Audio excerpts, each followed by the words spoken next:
What is up, everybody, and welcome back to Run It Up Podcast here on the Rise Network. I'm your host, Najee Adams. I got the guys with me today, my son Khalil, my son Justice. We got a very, very special guest, my son River Brown, Pick a Side Podcast. How you doing, my boy? Yo, what's up, fellas? Please, what's good? don't restrain from calling me my government. Please. Rivio. It's Rivio today. Yeah, I would just say it was on the Zoom, my boy. But Don't. I told my coach. I had to tell my coach, I was like, bro, we gotta retire from the government at this point. So Riv only, my boy. There we go. So we're gonna chop it up about a whole bunch of NBA stuff today. Before we get into the basketball stuff, Riv, we gotta get to know you, my boy. We gotta warm you up. You feel me? So we finna ask you a couple little quick questions just to get to know you, bro. So first off, when I first met Justice, I feel like this is the first question I asked you, bro. But I don't remember because I haven't listened back to that episode in the grip. But if you had to run a 40, bro, like a 40-yard dash right now, gang, what would your time be, bro? What you running right now? You asking me? Oh, Yeah. hell yeah. No, you said Justice's name, so I'm thinking like, okay, if I had to run a 40-yard dash, god damn. How the fuck do that even? How does the time even go? Like It'd be like 4.3, like 4.2 is dumb fast. Like 4 seconds, 5 seconds. Yeah. No. I ain't at 5. I would probably say I'm like 4:13 or some shit like that. 4-1-3. Oh, God, he's wild. No, wait, I did it all wrong. I think it was like 4:02. No. Then I'm like 4.9, like 4.9. That's all. Okay. I was like 4.13 game in the NFL, my boy. You running quick as shit. Like, All right, I'm bet. NFL fast. Mm-hmm. Wait. I don't remember what. Just you remember what you said? I'm sure I said 5'5", 5'6". You're a big ass. 5'5". Wait, what would you run, Khalil?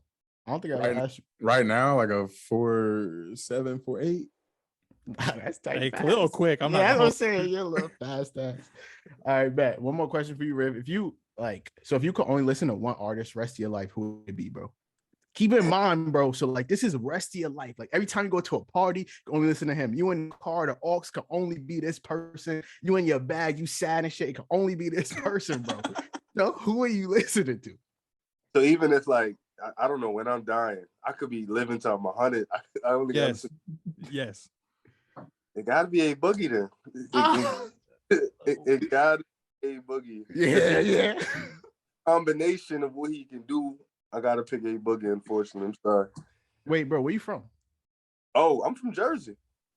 Yes, sir. I'm from New York, so they from Kentucky and shit, so they don't listen to A Boogie. But you feel me? What part of New York are you from? I'm from Queens, Laurelton, but I live in Bayside now. And y'all from Connecticut, Kentucky? Kentucky. Same shit. All right. Okay, this is nice. All right. Yeah, nice though.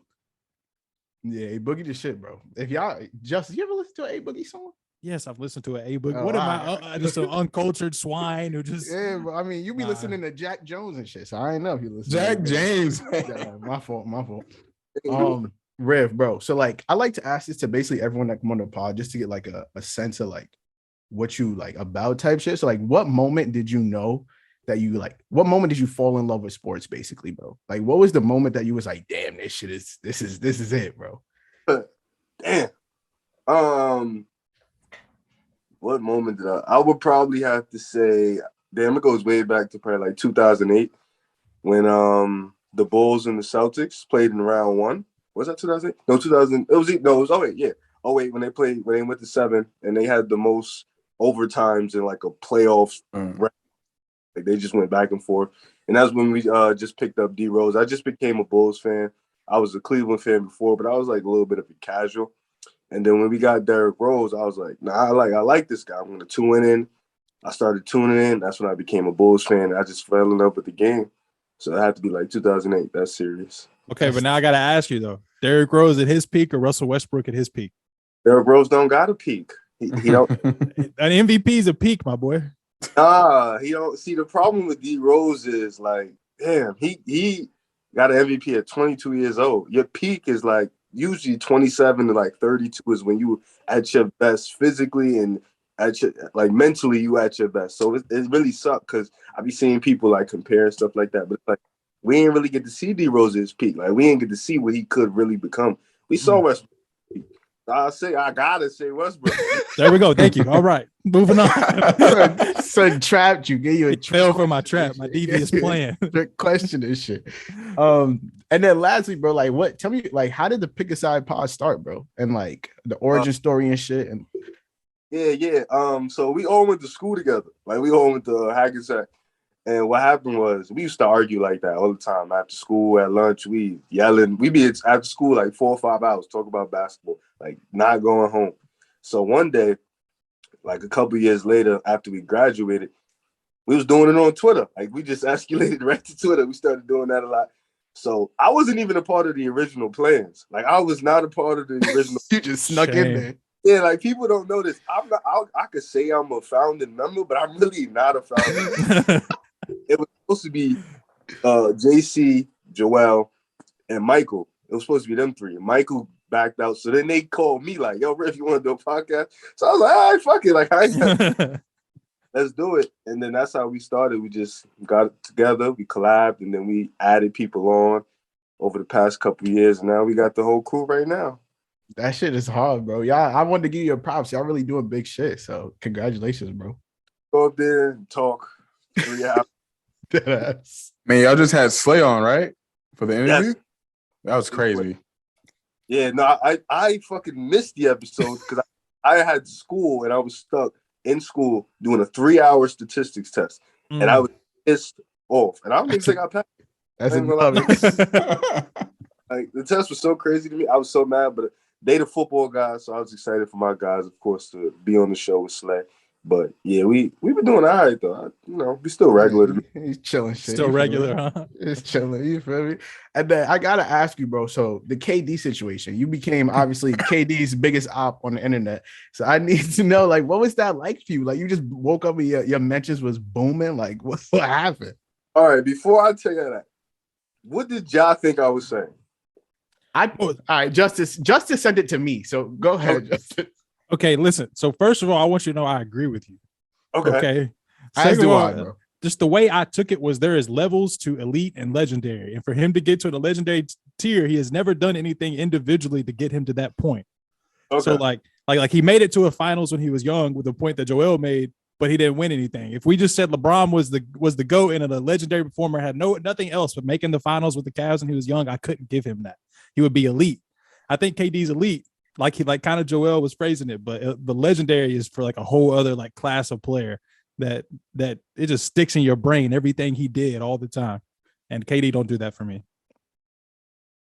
Okay. So Khalil, y'all also agree with me or do y'all I agree with you, bro. When I first watched it, I was like, oh yeah, you telling the truth. Like I'd agree with you. I'm basically, me and Justice talked about it. I'm with you. I feel like there's levels to, like, the whole phrase of like there's levels to this shit is what I feel like the point of the argument was. Like KD is nice, KD is great, KD's elite, but is KD legendary? Like that word means something. You feel me? Like there's meaning behind what a legend is. And is KD that? Like 50 years from now, is people really gonna be like, yo, KD was it? Like, I don't know. So that's why I'm not jacking KD's legendary. Yeah, like he had some crazy finals moments, of course. Like we saw that going up against LeBron, going back and forth. I know, but like, but there's real validity to like that situation and everything around being on that Warriors team. So like he's, like you said, he's just never been in those crazy moments, and he's never done it by himself individually. You know, if you ask him, like he said, you know, if he says he's a legend, he's a legend. But God, give me a 5. Shut up. That's cool. So I'm gonna tell y'all what happened. I'm gonna tell you exactly what happened because people hilarious to me. People think we, bro. So we was about to finish the show. The show was about to end. It was the ending of the show. I think we was. I forgot what we was talking, but it was literally about to end. So Joel said something. Like he said something. And he was like, "Okay, no, we were talking." He said, "What triggered me was KD can beat Boston by himself." So I was like, "Fuck, like, what do you mean?" So he didn't win a game. So I was like, him playing elite was probably going to get them 2 games. It wasn't really going to change the ending, though. They were going to lose to Boston regardless. And then he was like, oh, KD is this legendary playoff performer. And I was like, what? What do you mean legendary playoff performer?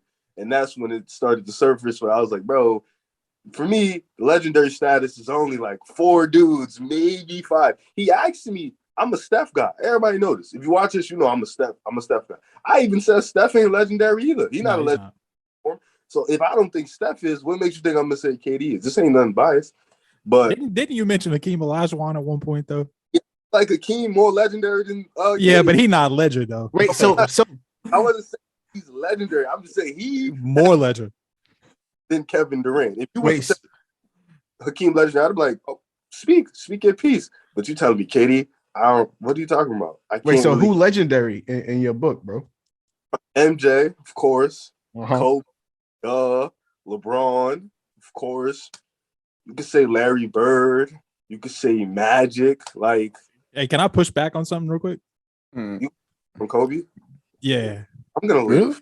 I'm a Laker fan. I love Kobe. I love Kobe. Kobe. I'm just saying. Stop. No, I'm surprised. I'm shocked. No, it's funny.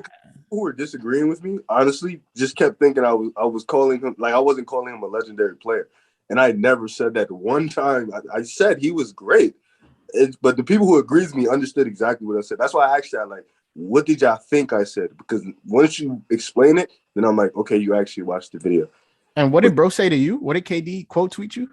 He quote tweeted the video. He was like, you can't ask something like, you can't ask mediocre people about legendary. It was disrespectful, bro. I rebutted. I was like, and I wasn't gonna get the same amount of likes or retweets. Yeah, like, it was a losing battle for you, bro.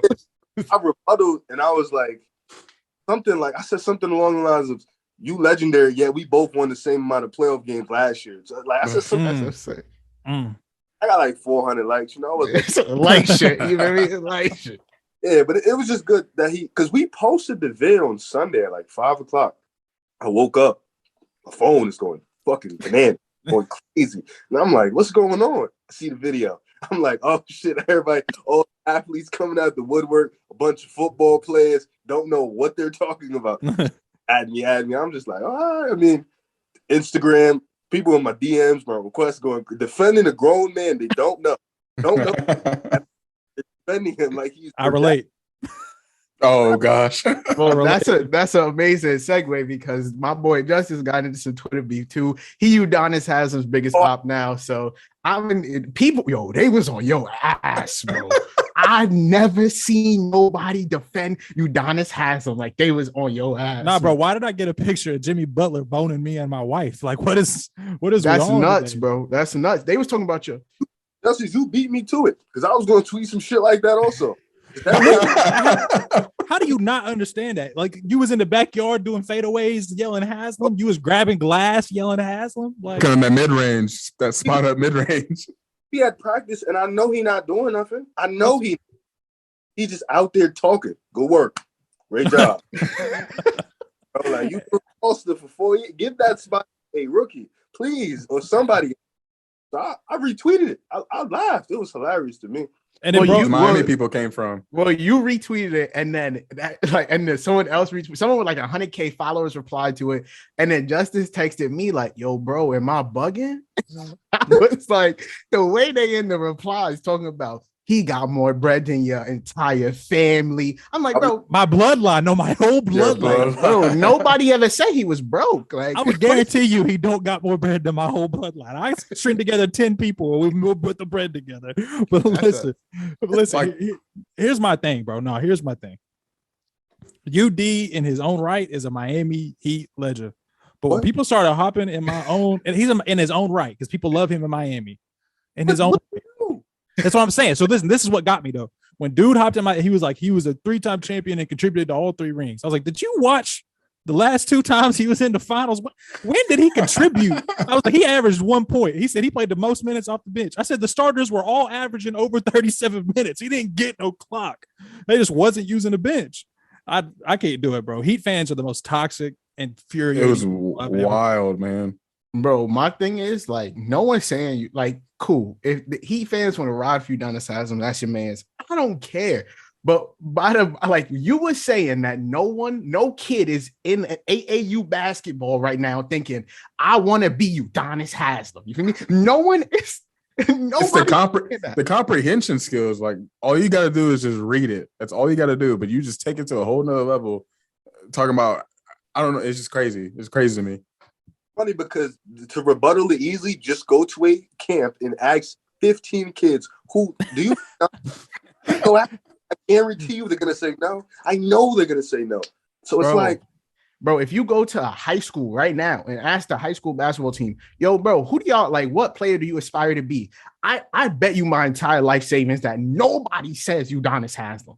It's crazy because it'd be a lot of stars that don't get named too, but I don't see the problem in his tweet. Like nobody's thinking about being Udonis Haslam. Nobody said, and that's a fact. Nobody's working hard to be Udonis Haslam. Like you're content with his career. Like no one's diminishing his career whatsoever, but no one aspires to be him. You're not, like Justice said, you're not in the backyard yelling out Udonis Haslam. You're yelling out Kobe, MJ, LeBron, all those players. Some people yelling out Kyrie. That's valid. Come on, you talking about UD? People were sending me his contracts. I didn't say nothing about his bread. He got money. That's fine. Oh, they said you were pocket watching, right? Yes, how? Because I said he never made max money. If I'm working to be in the NBA, I want max money. Why would I want UD money? $7 million? Make that Apple. Huh? Is he coming back for another year? Yes, he is playing this year. Exactly. He's playing this year. Yeah, he's playing. He's playing all year. For what, man? For what, man? Just be a coach. It's not hard. Just be an assistant at this point, bro. You make the same bread. Like, come on. Amy doomed, man. They doomed. They just be doomed, man. Like, come on, man. All right, bet. So, Justice, you feel like I know you want to get your shit off. You feel like you've addressed. No, but there was one more thing. Bro told me, he's like, some kids have the vision of not realizing they can't be the best player. You're 8 years old, bro. You have no clue that you are not the best player. If you were the best player at your school on the playground, you think you were the best player in the country when you were 8 years old. There's no way you're like, I bet I could be Udonis Haslam. Guarantee it. Guarantee it. Book it. I ain't talking shit to nobody as a teenager being like, I'm just as good as Udonis Haslam, bro. Like, nah, I'm not hearing that. Bro, nobody's doing that, bro. So I love that you got to get your shit off. And so it's not the perfect segue, but we're going to get on into so like everybody been looking at Victor Wembanyama, obviously. My son, he's different, 7'3", 7'4" in shoes, come up, he's bringing balls up the court, initiate pick and roll, offense and shit. It's crazy. So I'm going to ask you, the whole NBA finna tank for bro, but I'm going to ask y'all, I'm going to say a player, and I want you to tell me yes or no, would you trade them from, I'm not finna call him this whole government because it's dumb long. So I'm going to just say, Wemby, would you trade this player? I'm going to tell you for Wemby, yes or no. All right, we're going to start it up.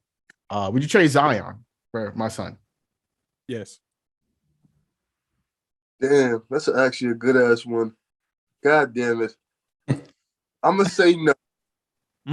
Oh shit. Yeah, I'm gonna say. What about you, Khalil? I'm my dog, Victor. Like Zion, he's skinny, man. Zion's strong as hell, man. I don't know. I'm gonna say no on that one though. I bet. Khalil. And I think they get worse. The players that you keep asking. And that's a tough one. You got Zion, who is in his last year healthy, completely dominant. And if he's like that for the rest of his career, I'll tell you this: Zion loses his explosiveness before Victor loses his height and his shooting touch. So I'm just saying, he was coming out there sniping too. It that long though? What? Does Victor make it that long? I think so. Okay. I think we could ask that same question for Zion. It's really right now, it's unicorn you want. That's what I'm saying. So, I mean, I think both of them have injury concerns just because of frame for both of them. Because Zion fat as hell. Well, he looked good right now. He looked good. I get to it. And Victor just is a string pole sitting out there shooting threes from 28. So I'm trying to think, would I trade Zion for Wemby? Brother, you told me you would take Victor. I said, I know what I said, but when I started prep, like I said that off the dome. So like I started prepping for the pod, and I was like, damn, when I do all that shit I said I would do. So hey, I'm thinking the Bible told me out of the overflow of the heart, the mouth speaks. That's all I'm saying. But shut your dumb ass up. I'm thinking I would trade. I think I would trade Zion. I think I would trade Zion for Wemby. I can't lie. Okay. I'm gonna take Wemby too. I'm gonna take Wemby. I bet. Giannis. Would you trade Giannis for Wemby? Hell no. Oh, fuck Hell no. I bet. Everybody got that. Everybody 4-4. This is no trolling. Since 2000, I don't think I'm trading anybody for Zion. Like if I really sit here and look at a list of all the players from 2000 now, outside of maybe Shaq and LeBron and Steph, I'm taking Giannis over damn near everybody. He different. No. Okay, so I kind of agree with that. I'm taking him over Steph. What? I'm taking him over Steph. What you mean? I'm taking him over Steph. Like why though? Like just what he's able to do defensively and offensively. And I think he's easier to build around in the sense of like in a sense of Steph's always had Clay, Steph's always had Dre, Steph's always had these people. Once he hit the prime of his career, he's there with all the best shooters and the best system. And yes, Steph is the center of that system, is what makes it work. But at the same time, I think Giannis is just it. Like, is the system all the time. So that's a good point. No, it's not. No, that's a good point about it's harder to build around Steph than it is to build around Giannis. Like, I feel like you need I'm not calling Steph. He's not a system player. Right? He's not hard to build around. I'm not saying he's difficult to build around. I said harder than Giannis, though. You think so? But we haven't. Just because of his limitations defensively as your best player. I'm just saying, like, Giannis defensively can be your anchor and be your number one guy. So it's just. And we've always seen this very specific system with Draymond, Clay, all those guys too.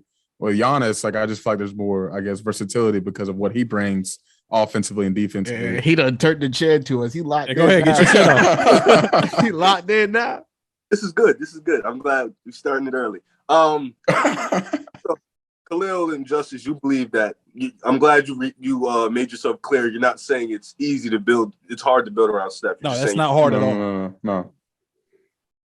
Giannis has more limitations on offense than Steph. That's just a fact. That's a known fact because of Giannis's ability to shoot anywhere outside the paint. He can't shoot outside the paint no matter. He's gotten better every year. It's getting better. Still dog shit, which is not. Steph, the difference between Steph and Giannis is Steph can probably play with any superstar in NBA history because of his ability to not need the ball. That's valid. I know the system has been the same for like 8-9 years. It's a beautiful system, but the system doesn't work if Steph's not there. Steph is the reason the system is what it is. Okay, but can I ask Giannis, you? Go ahead. If like, and this is just a complete random question. If we take Steph away and say we're going to put Dame in, is that team that much less successful over this time period?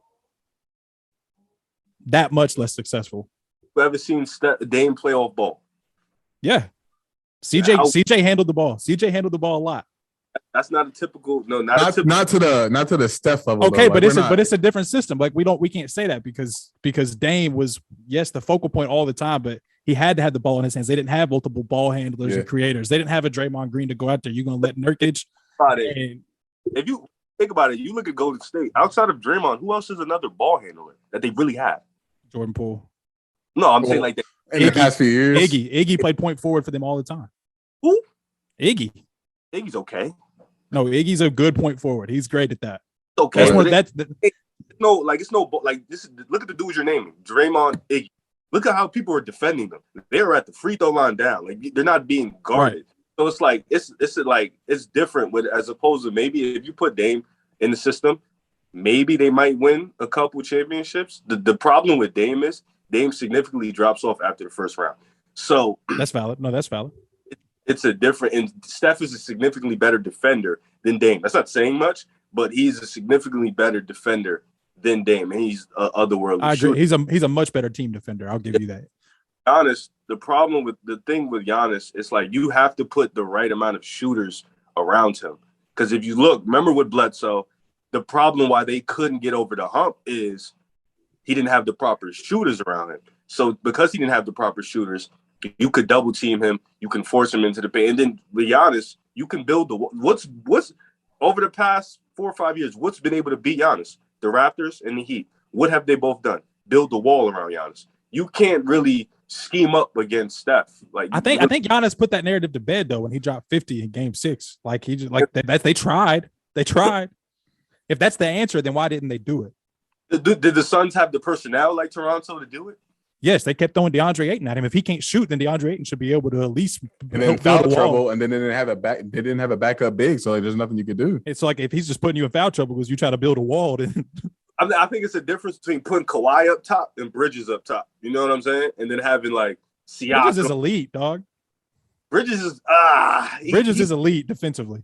He good. You know what I'm saying? He ain't Kawhi. Like it's just a different. I get it, but Kawhi is not defensively now what he was in 2015. Of course, he getting those moves. He could do it for like a series. He can't do it like. I also think when we're talking about that series, I think that's pre-Giannis's like legitimate peak. I think he peaked that playoffs with Phoenix. I'm a scary player because we don't even know what his peak looks like. That's what I'm saying. Look, you throw a shade at Giannis talking about I take it, but I'm just like Giannis is so.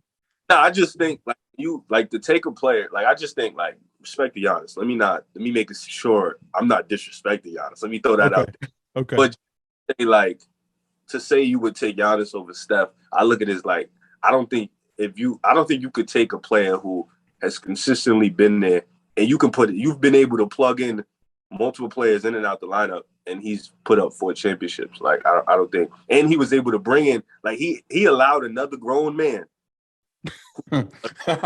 We're giving him credit for playing with Kevin Durant. That's what we're doing. That ego is allowing another grown man to come in and be like, yo, you can have this shit. Like, I'm cool over this. I don't think a lot of players could do that. I think Giannis would be able to do that too.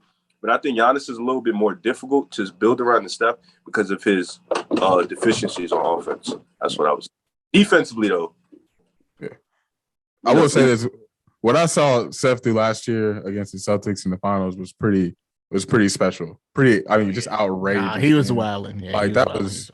Yeah. Giannis was giving them too. Giannis was giving them the business too. It's just Giannis. He tough because as great of a defender he is, he's really just a great rim protector, right? And he's a great help side defender. As great of an offensive player he is, he still has his limitations. So it's like for all the shit he can do, there's still shit that holds him back type shit. So it's like, yeah, you don't like Giannis as a perimeter defender, right? Dumb whack on the perimeter. There's levels to that. I don't think he's dumb whack when guarding people that he should be guarding. But when he's switching on to guards, he's better than most bigs, but he's still not capable of the lateral quickness to play with a guard. 7 feet, right? 6'11". You're that big, you're that physical. There should never be a day where I can't put you in a wing and say, yo, stop him today. There shouldn't be a day. Like I should be look at Giannis and be like, yo, you are quote unquote one of the best defenders in the world. I should be able to grab you and say, yo, I need you to stop this guy tonight. Drew Holiday is 6'4". The other guy is 7 feet, 6'11", 6'10", 6'9", whatever. He is a wing. I need you to step up and stop him. Like we do it, because what we classify Giannis as a hybrid wing, hybrid. He's a big though. Like him and AD are like hybrids, so it's like they're different types. But AD's a better wing defender than him. Yeah, that's what I'm saying. AD can do it. He has the size and the athleticism to do it. I just hate that he can't. He's got better feet. He's just got better feet. Yeah, he just moved quicker. And that's like Towns. Like Karl Towns is a terrible defender, but offensively he looks like you think he'd have good feet, but on defense he can't move them because he wears a size 19 shoe, and them shits just don't move like that. It looks like it too, bro. Like, I hate the way he moves. Yeah, he moves like, but taking Giannis over Steph, that's cool. You can do it, You won't You're not gonna support it, but I could do it. But she could definitely put, it's cool. Well, yeah, I love that. 28, yeah, 28. Okay. I think Giannis 28, yeah. All right, so I think we all said we're not taking Giannis over Wemby. Would you take Evan Mobley over Wemby? Ooh. My son, I'm taking one of the most versatile defenders in the league, off rookie year. No, I get it. I'm taking Wemby though, because I don't. we haven't seen enough from Evan Mobley to say that we even have an idea of what his offensive potential is.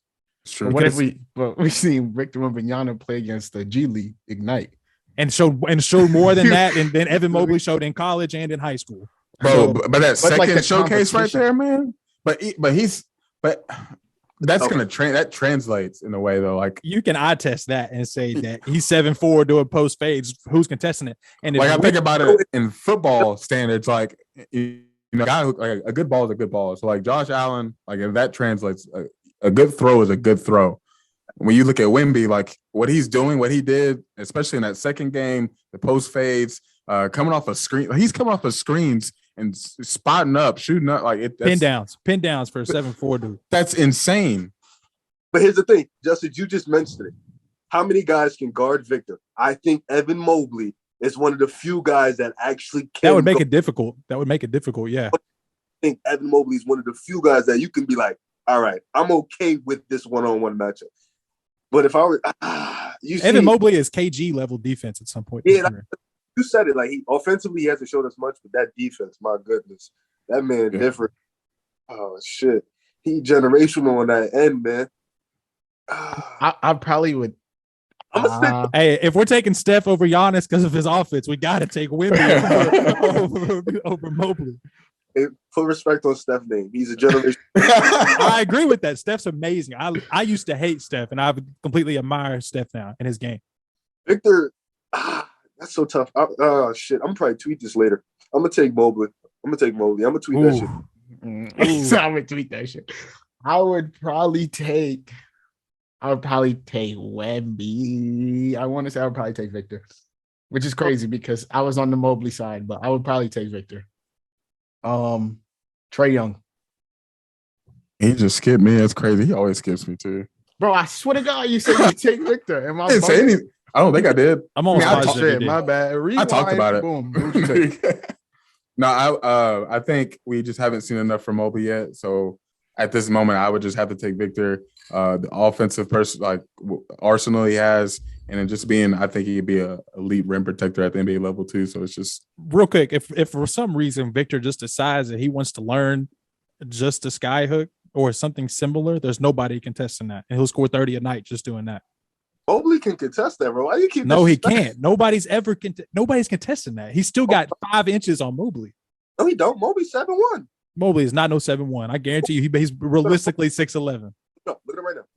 I guarantee you, he's realistically 6'11". Wait, hold it down. Evan Mobley. Right? He's taller than Allen. I promise you, he's taller than Allen. I'm not gonna lie. Say Evan Mobley on Google 6'11", gang. They be lying. They be lying. Yeah. You told us to look it up. You sent us to the source. Now they lying? I'm saying this. He's taller than Allen. And Allen like 6'11". That's what I'm saying. Okay, KD taller than Boogie, but we listed him at 6'9". So it's just no, they lying. KD like okay. I'm just saying. But my point is, there's still a 3-4 inch difference there. And the reach. What's Victor's reach? Nah, I think he had an 8-foot wingspan. Mobley got like a 7'8", 7'9". If Victor gets here, brother, he's not contesting that. Got more bounce. Mobley. Mobley got more bounce. I think they both have illegitimate bounce. Like it's not like they're both jumping out the gym. Watch Victor do them turnarounds. He ain't jump for them shits. He ain't got to. He ain't got. Why would he? What you mean? It's a jump shot. Not for him. You wasting your legs just because you want to show you can jump a little bit. Bro, I'm telling you, he don't got no bounce, bro. 60s, he barely jumping. There's no bounce. Look, now I gotta look up his vertical. Oh, I'm telling you, it's gonna be a fraud vertical. He's 7'4". Shit, probably like. Nah, they ain't even got his vertical out here. Yeah, they don't need it. People don't care about his vertical. He's 7'4", 8-foot wingspan. He banging shit, just standing up. They ain't got one for Mobley either. Wait, what happened? Listed at 26.5 inch vertical. He ain't jumping out the gym. Yeah, he ain't jumping out the gym. Yeah, he ain't jumping shit. It's you when Victor do his measurements, it's gonna be lower than 26. I guarantee you. Watch. Okay, but that's where I add in the 3 inches and the 5 inches of the wingspan. Yeah, you gonna see Mobley. We'll see, because they'll play each other next year. You and I will reconvene and talk about it. All right, Trae Young. Would you trade Trae Young for Wemby? Yeah. Trae Young, like, the juiced up steroid Steve Nash, man. Damn. I'll go. Atlanta gonna hate me. I'll go Victor, man. I would go Victor too. Same, yeah. But damn, Trey, I didn't even put up a fight. Would you trade LaMelo for Victor? Oh, 100%. Victor, come on. Yeah, That's not even close. Yeah, I would also trade. Would you trade Cade for Victor? No. Cade. No. Cade Cunningham. No. Give me. Now I gotta stick with my Detroit Guns. Give me Cade, man. Give me Cade. Wait, so Justice, you said you would trade Zion for Victor? No, God, no. All right, bet. I can't remember if you said Zion. I think Cade has Luka potential. So if not better, just because he's more of an athlete. So I mean, better, a little crazy, but yeah. If not, like if his athletic matches his ball skill, then I think he could eventually be a Luka type of player, if not the same or better. And he shoots the three ball historically at a better clip than Luka does. I think Cade a demon, so I would probably keep Cade too, especially because I just think he's one of the most he could end up being one of the more versatile players that we've seen. So talk to me, Khalil. Bro, I love Cade. I'm skipping you. I love Cade. I love Cade, man. We're in a couple of leagues right now. I would trade for Cade in a minute and almost give up everything else. Even if it's just fantasy, like I just love Cade. I think he's a great player. The versatility part, fitting in three different slots: point guard, shooting guard, small forward. He can do a lot for the Pistons, and the upside's crazy with him too. So and defensively, story. We got a fantasy in Discord, right? For pick a side, we got a fantasy, right? So they say, yo, we're gonna do a fantasy. So this dude, he a fan. He grabbed me up as a team mad fast. He said, I got Riv. I was like, all right, whatever. Like I ain't really tripping off of it. Draft day comes. I'm like, yo, I got a podcast today. We filming Saturday's episode. He talk about something. He had a party. I'm like, yo, bro, what we finna do? Like, how we gonna get this team going? He like, I'm gonna do the first 8 picks. On my life, one of those 8 picks was Will Barton. My team gambles. We got Will Barton, Banchero. I seen Al Horford on the lineup. I'm like, you going out. Sorry, bro. I'm not gonna lie. What's going on? Like, why? That's tough. And shit. I'm like, yo, the only pick he had great was he had Luka 1. I was like, all right. Don't worry. I got Luka 4 in one of our drafts because they met. We did a draft with they friends and he got scared. He took Trey. I think he took Trey Young. No, LaMelo. He took LaMelo. He said he panicked. So he planned on taking Giannis. Panicking. He thought he's going to take Giannis at 3, and then the guy took Giannis at 2 instead. So he just panicked and picked LaMelo, which is still fine. LaMelo is great for fantasy, but yeah, LaMelo. That's what I'm saying. You could have took Tatum. How is your panic pick not Luka? Like if we panic, like shouldn't you be like I'm panicking, Luka? Like exactly. And every pick from there was just downhill for him. It just got worse and worse. Yeah, it's tough. Yeah, my son went out bad. Would you trade Tatum for Victor? I know, Justice, you love you some Tatum. Yeah, I'm gonna say no. Tatum, one of the most overrated players in the NBA. So I think he's overrated to an extent at this point. But I didn't believe that. I do think he is overrated to an extent. I think people throw him ahead of Paul George very easily, and I think that's a debate. He loves Paul George. Rivs loves Paul George. I'm not trying to pluck your heartstrings, my boy. I'm just letting you know that. I think people will. I think if you poll NBA fans, 80% of them will be like, "Oh, Tatum's better than Paul George." I just don't think that's the case. Easily people would say that. I've seen fans say Brandon Ingram is better than Paul George. I've seen worse. Trust me. Yeah, I think Tatum is closer to Brandon Ingram than Brandon Ingram is closer to Tatum than Tatum is to Paul George. All right, so that's kind of crazy. I'm not gonna lie. Brandon Ingram's that's elite, kind of bro. crazy. I'm not gonna lie. I've been wanting to ask this question for a while. So what if Paul George was in place for Tatum against the Warriors last season? Like, what happens? Nothing changes about that. I think they still get clapped. So same like result, like even in 4-2 plays that bad, but I don't think he's the type of player that gets them that win. Right, I agree with that. So still, he has a reputation of being pretty dog shit in the playoffs. So but still in 6. Hold on. First of all, that narrative is dead. Please it's dead that.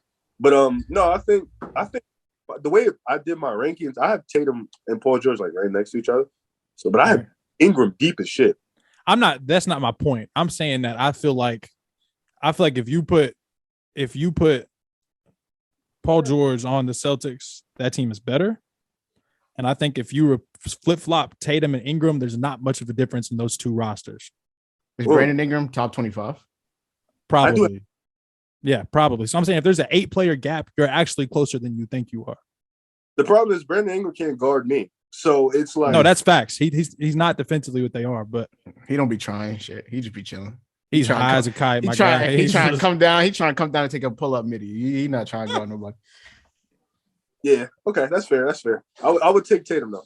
Does that No, I would take Tatum, but the logic is that I think if you flip-flop them, I don't think the result is vastly different. No. I mean, I think like throughout the season, the results different. We just talk about the finals. Right. How many guys changing that? Maybe Kawhi changes it if he's like the old Kawhi. Right. Mm-hmm. I don't see many guys changing that. Like real difference makers. I mean, someone has to cancel, Steph out a little bit at least. And I Giannis. think Kawhi, I think Giannis would change that too, like you said. I still think the Bucks win if Middleton's healthy. I think they win the championship if Middleton's healthy. So you're a funny guy today, Justice. I'm funny today. The Bucks are a hilarious team to me because they allow the most threes I've ever seen. And you like people genuinely believe that them playing that system would beat the Warriors. It's crazy to me. I think it's like a little bit ludicrous because it's like they're allowing the Warriors to shoot all day, and they don't have many. I don't think that changes. That game plan changes for the Warriors. You're playing the greatest shooter of all time. You don't adjust to that. Budenholzer changes that system. I don't listen. They won a championship on with it. So do you think they won it because Budenholzer changed shit up, or he just said Giannis just said fuck this? I'm about to just. No, Giannis just said fuck this. That's what. But who do the Warriors have to throw in front of Giannis? Well, they have Drew to throw in front of Steph, which is not. It's not changing what Steph is, but they don't have anything close to Drew to throw in front of Giannis. Draymond not checking Giannis in his greatest day. Oh no! Unfortunately, the thing is, Boston was able to check everybody else. I don't think the Bucks will be able to check everybody else. That's the problem. Their defense. I think the Bucks are better defensively than you're giving them credit for, but they're just. I think that's just a bad matchup for them because their defense is more paint. Like I agree with that. Lopez, Giannis, Portis. So it's like a perimeter-oriented team, especially with a team where Wesley Matthews is one of their stoppers. It's not. Really- they just throwing Drew at whoever they can. They just tell him wear his ass out. Drew, as great as he is, he get tired, man. For sure. He was tired. Sure. So it's like we need other bodies. I just don't think the Bucks bodies. I think I probably less believe in the Bucks switchability with what the Warriors do, like their personnel. So I agree with that. So it really comes down to who's able to make up for where they're lacking, where the Warriors lack in size and where the Bucks lacking like switchable defenders at that point. Because Giannis is Giannis gonna do Giannis. He gonna have to have a Hercules type series because they're gonna abuse Brook Lopez. He's not playing. He's not playing. Bad. Problem is he really still gonna play. He's literally still gonna play. Bobby Portis is still gonna play. Grayson Allen's gonna play. Like they're gonna. If Looney's starting, bro, Bobby Portis. No, this is like if Looney's gonna play. They're gonna be fine. But when Steph called that pick and then they switch, it's bad. It's gonna get bad. So it's like I see what Steph did to Al Horford and Rob Will. I know what he gonna do to Brook Lopez. It's like but I wanted the Bucks to get there. To be honest, I wanted to them to play. But so is that more of a coaching thing or a Bucks thing? 100% a coaching thing. Okay, I agree because I do think that they could, if the right adjustment, could just play Giannis at the 5, and that's your only switchable big. That's what I'm saying. I wish they had a little bit more guys on the wings, but for the most part, it's really just a coaching thing. Because Giannis should be regardless in small ball situations, but they don't. Yeah. So they like to get their little Lopez in. See, that's real hoop talk right there. I appreciate it. I love it. All right, so we not trading Jason Tatum for Wemby. Is that what I'm not. I'm gonna take Tatum. All right, bet. Anthony Edwards. No. Wait, yes. Sorry. Yes. My bad. I'm moving for Wemby. Give me Victor. Yeah, I'm moving Ant. Khalil? Yeah, Khalil, we waiting on you, We my just- boy. we We just- waiting on you. Nah, I'm just thinking. I'm a say what? At least give me a so I know you think it usually. I'm a move Ant. So we all taking Wemby. Facts. All right, bet. Damn. Ja Morant. I'm taking Wemby. I'll take it, Ja, bro. I love me some Ja. I'll take it, Ja. I would take Ja, but unbiased. Give me Victor. Thank you. Thank you. I'm taking Ja. You're not moving me. Ja, I'm gonna pick over Victor. So it's like I'm not picking over Victor. If a point guard's your best player that doesn't have the It's looking correct slow for you. wings around him, it's very hard to build a championship team. We looked at that a couple. I remember we was talking about that. Like, when's the last team that really won with like that didn't have like a dominant wing? It's hard to find one. The wing. Early, No, I would say besides Golden State, Detroit. yeah, but they still had Yeah. Hamilton and Prince, who were all-star wings. Yeah, no, they didn't. No, nobody made the All-Star team when they won. Nobody. All-star No, caliber. but I'm saying Caliber. they are all-star. They are all-star wings. I think Chauncey was the best player on the team. You know, I would argue Ben Wallace is the best player on the team, most important player to that team. most But important. Kind of like he's most important, but I think Chauncey was the head of the shark. Like he's to get shit going. Ben was like the heart, the soul. He was a guy. But I think like we talking about last time, a point guard's been the best player. I would use Detroit, obviously Golden State, and in our era, like the 2000s. right. See, I think, like I said, it's possible for them to be the best player, but they have to have all-star level wings with them. Yeah. Has to be real freaking perfect. Because I mean, you could say San Antonio for a little bit because Tony was a little bit like at that run, he was the best. But outside of like in general, best player on the team, nah, it's hard for a point guard to do that shit. It really is. Yeah. And now it's a wing league. Tough. You It's gotta gotta be a wing league. I still might take Ja though, because that's my Nah. boy. So Khalil, who you take? Well, I'm moving Ja. If I'm gonna move Ant Edwards, I'm I'm alone on this one. All right, bet that's cool. Joel Embiid. You moving Joel Embiid for Wemby? Yeah, just because of age at this point. I mean, I'm moving Joel. Riff. give me Victor. Yeah. I bet. We on the same page. You moving Jokic for Wemby? no. No. I go. We on the same page. And then last but not least, this is when I was bugging a couple days ago, Justice. Oh yeah. Yeah, I was bugging. Would you trade Luka for Wemby? God, no. Nah, I got caught up in the hype. I'm not gonna hold you. Hell no. I got caught up in the hype. When did you say that, or did you tweet it? Nah, We were texting about it, bro. Well, Okay. I tweeted, would you trade Luka for Wemby? And Justice I was thought like, so. you're bugging. And then I texted him and I was like, wait, bro, you wouldn't trade I'm not Luka for bugging, bro. Wemby? Oh, you And then- kept it in private. And then That's smart. Yeah, I'm not That's tweeting smart. that. I'm not trying to have Udonis Haslam stands on my ass. I'm not doing that. Nah, the Mavs fans are just as bad, bro. They're right there. That's a fact. So yeah, I'm taking Luka. Boom. All right. So the only people we was really moving, or the people we wasn't moving Luka, wasn't moving Jokic, we wasn't moving Tatum or Cade, and we wasn't moving Giannis. Really, that's tough. What we got? He got some stock, and then For the most part, all the old heads could go. Right. No, I agree with that. I agree. We on the same page. All right, bet. So next, we finna do this thing called Plant Your Flag. We did this on a couple, like one of the last NBA pods we did. I don't remember what the topics were, but basically I came up with a bunch of stuff. I tried to put every team in here, but like some teams is tough. So I'm gonna basically give you a statement, and you're gonna plant your flag on one side of the statement or the other. So basically, we're gonna start with the East. We're gonna start with the Heat. Plant your flag. The Heat are a top 6 team in the East this year. No. Yes. No.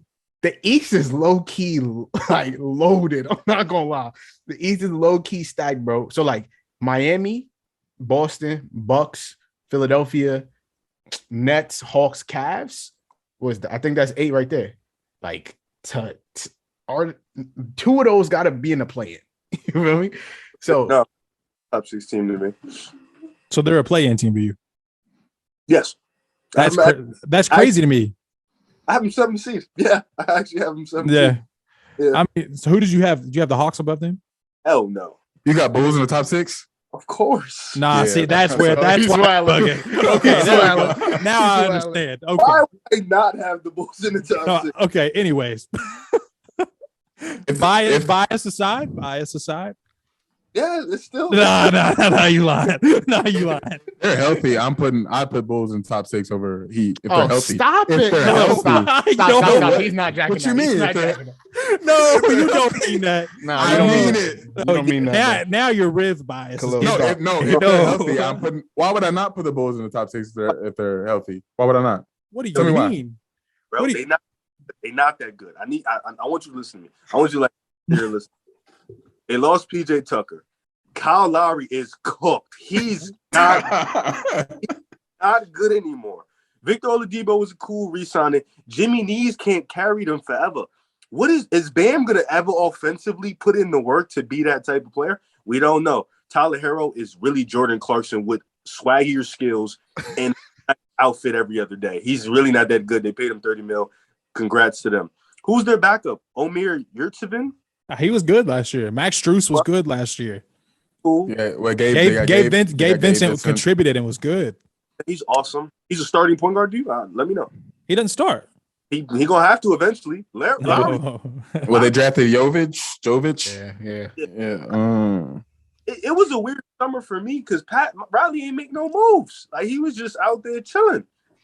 I'm not even saying that I would have them top 6. I'm just saying I would have them over the Bulls. Like, well, I don't know. Riv, I mean this with the utmost respect. That's lunacy to me. Okay, I mean this with the utmost respect. Y'all might not be in the top 8 seed. Yo, it's a possibility we couldn't. I looked at every Okay, I'm just making sure. Listen, I looked at every possibility. When I did my Eastern Conference predictions, I looked at every possibility. There is a world we don't make the playoffs. There's a world we don't make I could legit see that world. But there is another world where we are a lock seed. It's just really, for us, it depends on if we're healthy or not. With Miami, they're just not that good. Like, I just think they are. What's good? You relying on Jimmy Knees to keep. Listen, I'm not a huge Jimmy guy. I mean, he's going to be pedestrian during the regular season. We know that's what he does. That's what he does. So it's really going to come up to what Bam and Tyler Herro can show you, and really the other guys, really. Yeah, and the coach. I mean, we know the coaching is always top tier, but like, Coach is the best coach. But so the East got better. East definitely got better. They did. That's what I'm saying. I don't know. You got Philly. You got the Bucks. You got the Nets could be better than the Heat. You got Boston. Toronto could also be better than the Heat. There's a lot of. I love Toronto this year. The Cavs could be, even if you don't put the Bulls in there. That's 6 teams right there. That's what I'm saying. Like, it's tough. If I had to put money on it, I'm betting on it being a top 6 seed. Who are the Heat? Yeah, just because of really who Spo is, and that's fine. Like that makes sense. Like they could be top 6 seed because of having the best coach in the NBA, even if they have an injury riddled season like they did last year. It didn't matter who Spo had. He usually found a way to get in the playoffs. I'm just going curve here. They're a playing team. They're a playing team to me. They're gonna win the. I believe that they're gonna get in. I know that for a fact. But they're a playing team, man. Ain't nothing wrong with it. The East loaded. I'm not saying they're absolutely not. Like you said, there's a world where there's so many teams who could be a play-in team that. There's a world where I can see them getting a top 3 seed. I swear to God, I can see it. Bro, in 2015, the Wizards team this year is a top 5 seed in the East, and they are not going to make the Pistons this year are demons. the Pistons are good. They make the playoffs. It'll be scary. Exactly.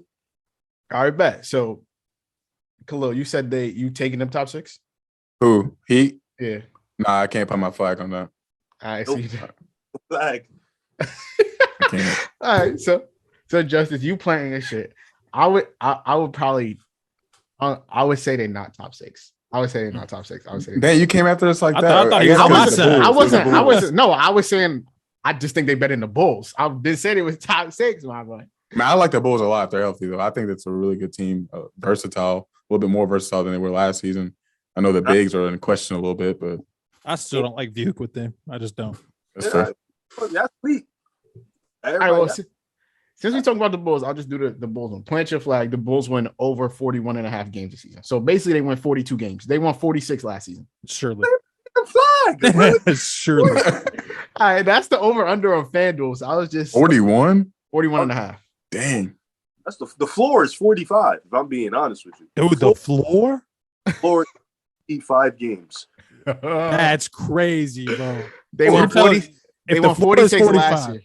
We won 46 games, and our starters played 18 games together. No, I get that. But what makes you think that they're just going to miraculously be healthy? Because Zach fixed his broken ass knee. That's number one. I hope so. Yeah, we pray to God. Yeah, Zach fixed his. Well, obviously, we can go into the season and game 1. Shit can happen. Exactly. But as of today, Zach fixed his knee. Iota bulked up 15 pounds. You know what I'm saying? Just got better. That's what I like to hear.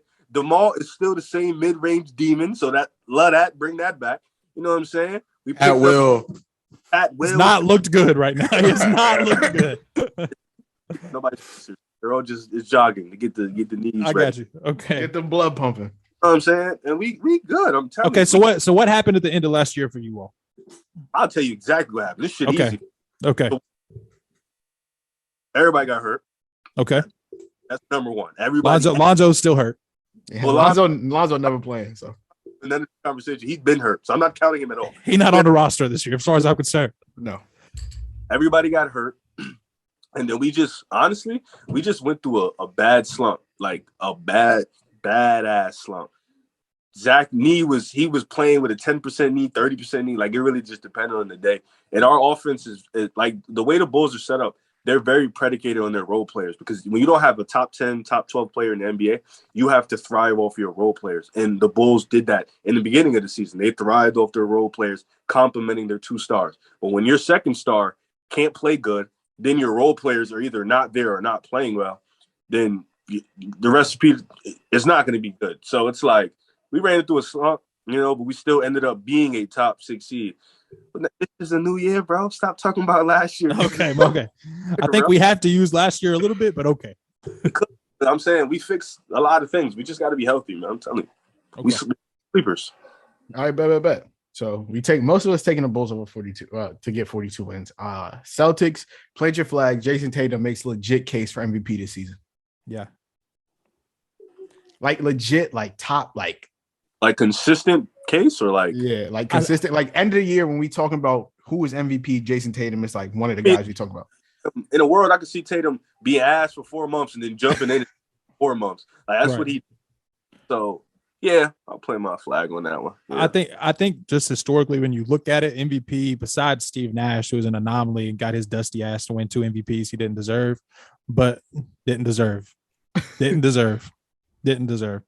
If he was getting them over Shaq, that's crazy. We'll continue. It's a bad take. I disagree. But anyways, the MVP historically is a 25 to 28-year-old award.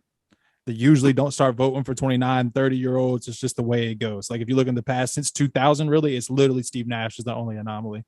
And then it's 25, 28-year-olds. Tatum is just now hitting that pocket of anomaly when he was 20, 21. He was old as Steph. Steph? Yeah. He won MVP? He didn't win, but he finished like top 3. He was mad. No, I'm just talking about winning MVP. Oh, like it's a historically. Yeah, not top 3. Because I mean Chris Paul broke his way into it. The top 5, yeah. Yeah. So no, I'm not saying like top 3 voting. I'm just saying I think historically, if there was a year for Tatum to make that case, it's these next 2 or 3 years. So Nash was old when he won them shits? Nash was old when he won them shits? Yeah, he was in his 30s. Yeah, 32, 33, I think. That boy was running up down the court like he was like 26. Oh. Hey, Nash. Yeah. All right, so Justice, you playing your flag, Tatum MVP? Yeah. All right. Hello, what you doing? Tatum made a lot of strides defensively last season, playmaking. I think there's a lot to be desired with just a little bit of his in-between game. But I think that playoff, what he went through in the playoffs was a big step for him, just like growing just as a player, as a person. So I'm going to play my flag on Tatum being in that MVP conversation. Hey, Khalil's smart. I like Khalil. Yeah, he talk real smart, don't he? Yeah, he be believing that shit. All right. I don't know what's wrong with Justice. That's tough. Yeah. Disrespecting Steve Nash. Saying a lot, taking Giannis. I'm a Laker fan. You think I'm going to go with Steve Nash MVPs? Back to him. Kobe did. Nah. Kobe just wanted to play nice guy for the last 5 years. Took the high road. Yeah, you know that. If you asked Kobe that question in 2005, what you think he was going to say? What? Hell no. Shit, no. Shaq still tell you no. Well, Shaq's a generational hater, so it's that's like, facts. No, that's facts. He don't like nobody. Yeah, he dead don't like nobody. All right, so the Bucks, plant your flag. Bucks win the NBA championship this season. Oh fuck, that's a very tough like plant your flag. Yes or no? I know. I'm saying you got to talk to me. They're not winning the championship. No. They're not winning the championship. So I'm not playing my flag on that.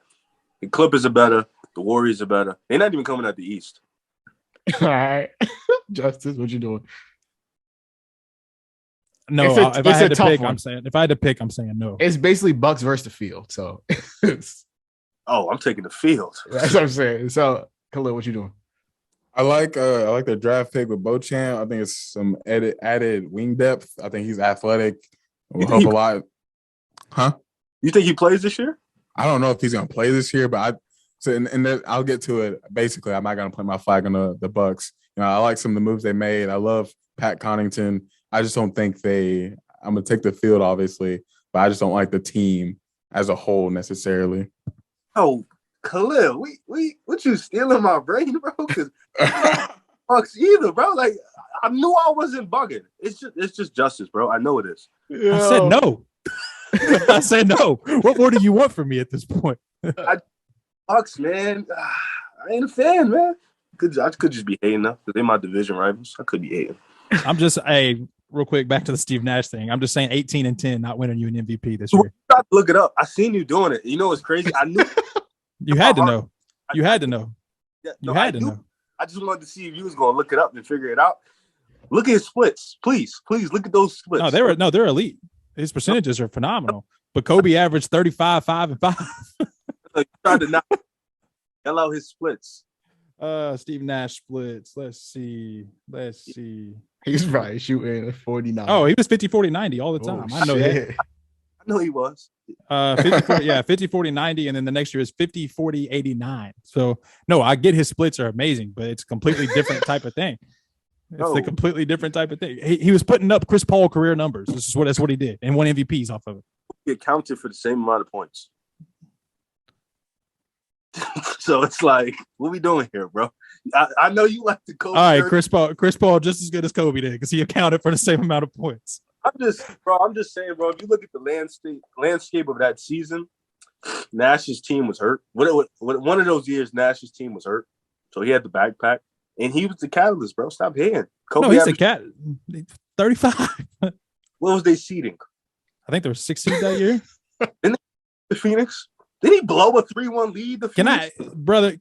No. Phoenix blew a 3-1 to him, didn't they? Yeah. No. I thought so.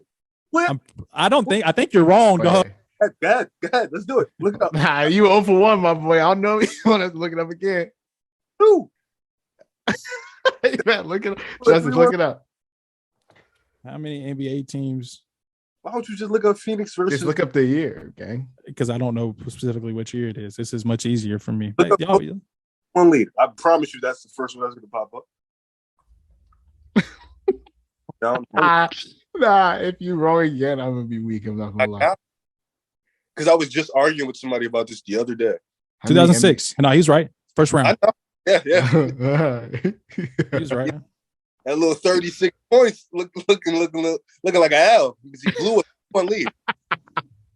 I don't know. I think that Amari Stoudemire, Sean Marion, and all those guys look better than Luke Walton, Sasha Vujacic, and Kwame Brown. I don't want to hear that now. Okay, so if Steve Nash is on the Lakers, they make the playoffs that year? No. Right. No. No.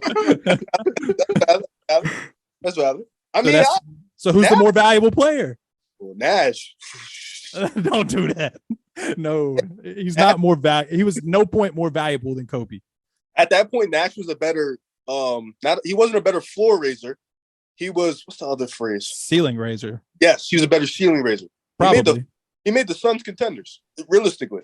He made them what they were. They were one of the defenses in the league. They just never made the finals. But yeah, contenders. When you play Tim Duncan damn near all the time, I mean, you're not gonna win. When you Kobe played Tim Duncan all the time and got 5 rings. I mean, he had Shaq. So it's like he had Amari and Sean Marion and all these guys. You talking about Sean? Come on. Yeah, it was Kobe, Shaq versus Tim Duncan. Who gonna win? It ain't versus Tim. The Spurs they got 3 Hall of Famers on that team. Wait, you're lying. I caught you again, and I caught you again. Ginobili's not a Hall of Famer? Ginobili was a Hall of Famer when they first played them in the early 2000s. That's a completely different team. Ginobili was there. Did Kobe win a ring in 2000? Did Kobe win more rings after that? No, I'm saying when Kobe and Shaq was on the same team. Oh, okay. That's right. But I'm talking about after that. Oh, after that, okay. Kobe beat him once, twice. Okay. Kobe had a better team.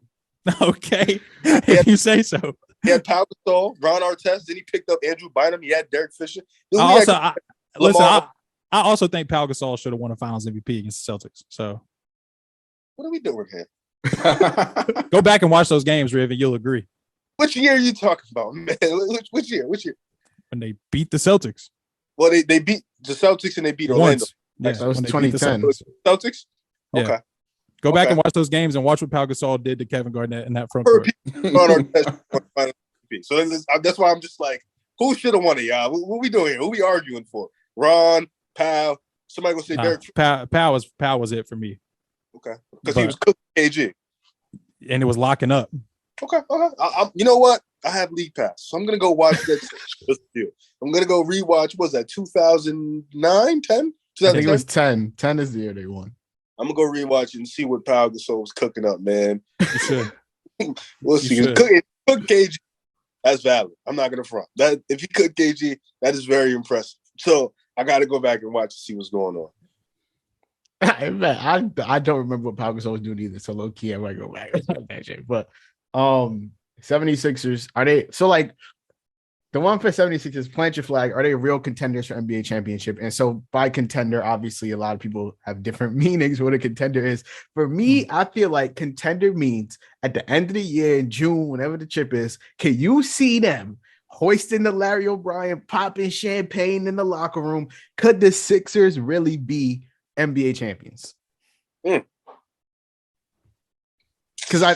I don't know. Today, fuck. I'm gonna say no. As of today, I would also say no. I have to see what Harden looks like. Harden's let me down one too many times for me to just jack that he's a contender.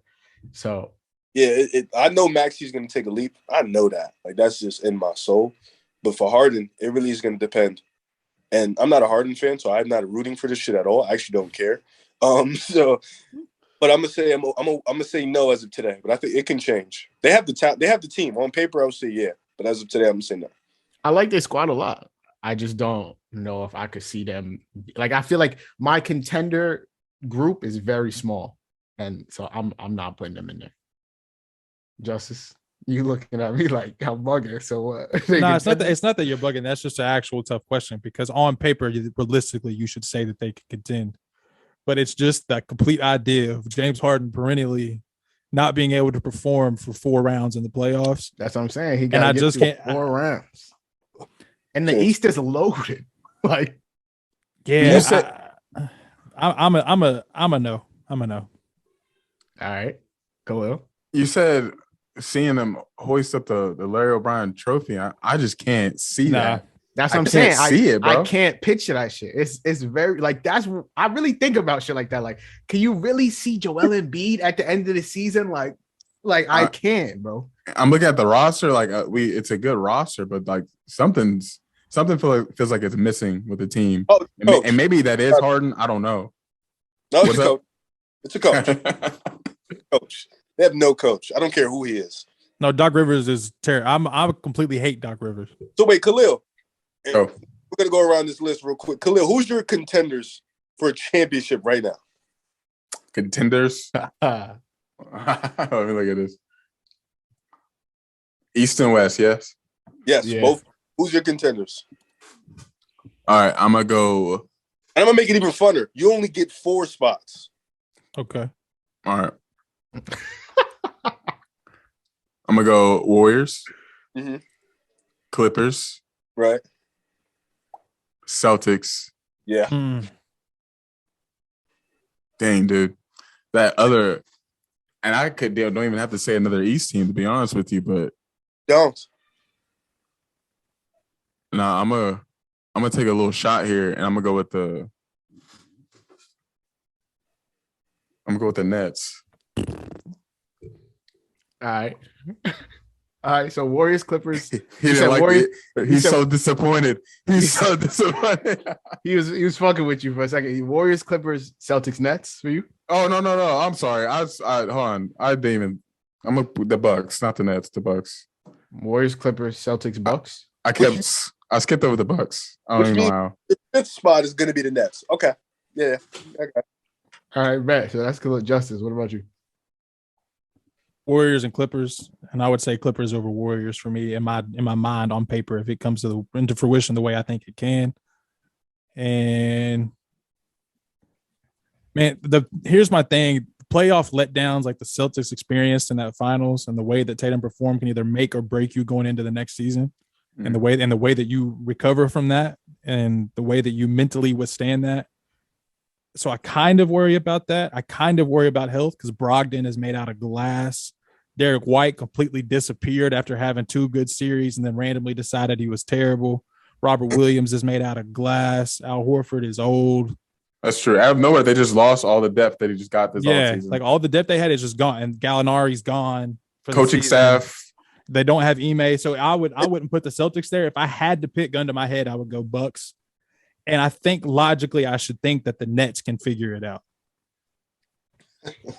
I would say Warriors, Clippers, Bucks, Nuggets. Ooh. Three teams from the West? You know, I'm Warriors, glad. Clippers, Bucks, Nuggets. Yeah. So me, because I thought Khalil was going to be my guy here on this one. He failed. He literally failed. So now you end up being my guy because it's you know the vibes. Warriors, Clippers, Denver, Boston for me. Those are my 4 contenders. The Nets, they have so many question marks. I agree with that. How many guys can defend? What is Ben Simmons going to look like? How is Nash going to scheme up? He's not. Can KD stay healthy for the season? What type of lineups they're going to throw out there? Do they have a big man? Question mark. I can answer no. They have so many question marks. But if everything goes right, of course, you should say. That's what I'm saying. If it's right.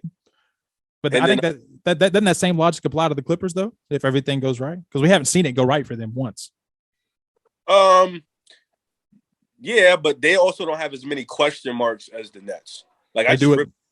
You don't think they do a center? I think the Clippers have 2: center and health. Everything else is golden. I think the Nets have like 6 of them shits though, like center, wing depth, health, like chemistry, coach, a whole lot, a whole lot of shit. Well, see, I thought we were doing 2 and 2 from each conference, so that's my apologies on the misunderstanding. Oh no, I was just whoever. Denver in your 4 though. No, I don't see why you would. What proof you would have to say Denver's better? Yeah, that's my question. Then better why than is Milwaukee. Denver? Why is Denver in there? The Joker won 48 games by himself. Correct. 40 games with Campazzo starting games at one point in the season. They added KCP. They added Bruce Brown, who are great additions next to the Joker. And like the offense of Denver is probably like going to be one of the most unstoppable offenses in the NBA because of the fact that the space, the free flowing space, the cutting, the way the Joker is able. That's why I think he's so much better than Embiid, because his ability to just destroy a defensive scheme with his playmaking and his scoring is just on a different level. And of course, I think when you match, I always also look at matchups. Like when you match up Denver against the Warriors and the Clippers, Denver has an advantage because neither team has a center that can match up with the Joker. As I look at the Bucks, there's a few teams in the East that can match up with the Bucks. You know, you got Boston, you got Philly, you got Miami to a degree. Like they have the pieces to match up with the Bucks. I look at Denver. outside of, damn, I don't even know. I guess you could say Minnesota, but I would pick Denver over Minnesota to beat them. Teams that can match up with Denver and go in there like, yeah, we have a scheme that can stop the Joker. I don't think that that can happen. Is that under the assumption that Michael Porter is back to what he was 2 years ago instead of what he was at the beginning of last year? Yeah, you talked about Glass earlier. Well, Justice did as far as like Rob Williams goes. Brogdon. You look at Michael Porter Jr. Like, how healthy is he going to be? I'm hoping so. I think in this, I'm assuming health, like assumptions. I'm assuming health for all parties involved. Like if every team was healthy, I'm still taking these 4. And so I just don't like the Nuggets' depth. You don't? Just listen to me. Just listen to me. The guys we know: Jokic, Murray, Porter, Aaron Gordon will start. Who's going to start next to them? KCP. Is that what we think? Probably KCP. Okay, so off the bench we have Bones. I love Bones. Are we expecting a jump from Bones? And then hold on, Bones, and then we go to Bruce Brown, who you can have a love-hate with. He can't shoot at all. No, I hate him. Trust me. He can't shoot at all. Then you have DeAndre Jordan, who should have been out of the league 4 years ago. That is their backup center. No, it's not. Who is it? Zeke Najee's the backup to you? He should be the fucking backup. I think he's more of a 4, but hey. Well, I mean, when you got DJ, you got to put him at the 5. Yeah, but I think Zeke's taking Aaron Gordon's minutes when he comes off the floor. It's like, who's going to play? You can't put Jordan out there. So then you have Colin Gillespie, Peyton Watson, Jeff Green, Devon Reed, Keelan Grady. Kentucky fans stand up, but he's not going to be an NBA player. But I think a lot of benches look like that. Like, you're not finding me bench, like a lot of benches really tail off after the first 2. Who really deep outside the Clippers? The Clippers is dumb deep. The Warriors are unreal deep. Deep. They're contenders. They're my contenders. But why are the Nuggets? Because the depth isn't there. I just think they have I don't want to use the word generational. I use that so many times. They have just elite ass offense that can pretty much destroy any scheme you put in front of them. Well, okay, what about them defensively? Do they have that's an obvious flaw in my eyes. Yeah. KCP and Brown obviously should help. It just really that's going to be a team thing. They're going to have to really buy in. Aaron Gordon is a good defender. I like Aaron Gordon. KCP is a much better team defender than he is on ball defender. As a Laker fan, we've watched. Trust me, I know. Yeah, he getting cooked. You leave him out there on the island, he getting cooked. Yeah, for sure. The Joker has gotten better on defense. Yeah. Really, Denver's a wild card, bro. They are a wild card for sure. But you get Jamal Murray on fire for 3 games. You get the defense to buy in for 4. You get the Joker, who's going to be all worldly. They can knock out some teams. Because is there an argument for the Mavs to the Clippers to you? I'm not high on the Mavs. Then they just went to the conference finals. No, the Hawks went to the conference finals 2 years ago. I think Dallas can beat. That's different. A lot of teams in the West. I think they can beat a lot of teams in the West. The problem with Dallas is they get hot and then they fall off once they get cold. They don't keep like they could have beat the Clippers once out of those matchups, but they got cold. They started missing threes. I would put Dallas. So what we did the other day is we did like a tier thing. Dallas is in my fringe contender tier with the Pels, Minnesota. Like, they're right under. Warriors. I love the Pelicans, boys. I love the Pelicans. That. Justice. Yeah. We was talking about the Pelicans. We've been talking about the Pelicans for months, dog. I love that roster. That's a deep team. That's Dallas, for sure. Dallas could beat a lot of teams though. Like, they get hot. Luka, that type of dude. Dallas could beat Denver. That's what I'm saying. That's what I'm saying. I think. Denver.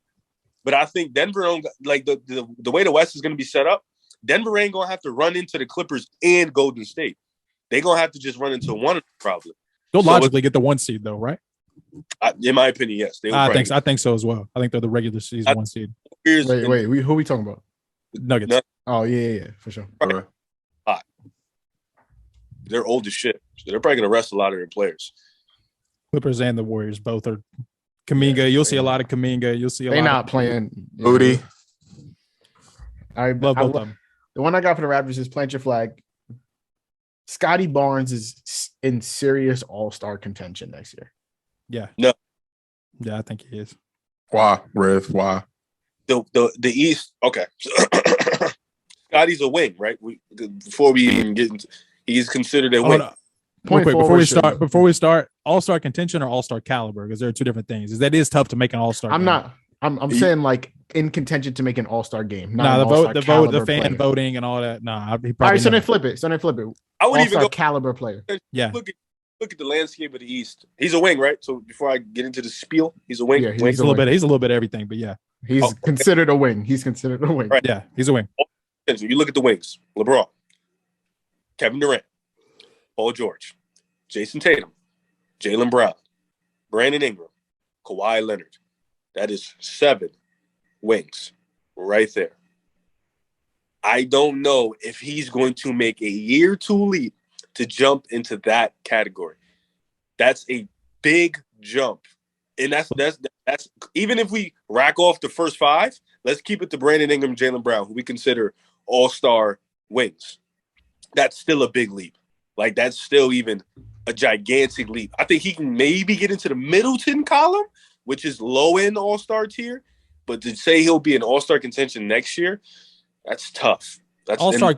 Okay, if we're flipping it to all-star caliber, though, I think that he's so vastly different than the guys you listed and what he brings to the game, like from Ingram and from Brown. But what he does defensively and from a playmaking standpoint is a completely different aspect. And now the question is, can he get to a point that he's shooting the 3 ball well enough to average 18, 19, 20 points? But the rest of his game is already all-star caliber. So, like, what would his numbers have to look like to be all-star caliber? I was about to say, last year, Scotty was putting up 15.3, 7.5 rebounds, 3.5 assists. For me, shooting. His numbers. I'm not really, I would probably say, I don't know, because he's playing with Fred VanVleet, who's going to get his 20. He's playing with Siakam. He's going to get his 23. Trent going to get his 16. OG going to get his 17. So it's like the numbers aren't going to help Scotty's case at the moment because there's so many guys you got to feed. Mm-hmm. But it's really more for him an eye test. Like, I know he's more viewed, for me, he's more of a versatile defender than an elite defender, because even though he was guarding all 5 positions, he wasn't as great as people think he was. He was good at it, but he wasn't great at it. You know, he's not great at the 5, but no, 1 through 3, he's pretty damn good. Yeah, 1 through 3, he's good. 4 or 5 is like, all right, let's relax on the great column. Right. Shooter, you mentioned it. Got to get better at that. I think his ball handling has to get a little bit better, especially if he's going to be a primary ball handler. I think it has to get a little bit better. And now the tape is out. So it's like year 2. I think that's more for Scotty. That's more of a year 3, year 4 thing for me. Is Mobley more likely to make the All-Star jump to you? Or are they more like the same? Like, yeah, because he has a point guard that's going to help him get there. Okay. No, I agree with that. That's good logic. Yeah, I'm fine with that. So it's like that's going to just make him look better than what he is, because we got to that. You see Jared Allen, he made the fucking All-Star game. It's a lot of mouths to feed over there too, though. Yeah.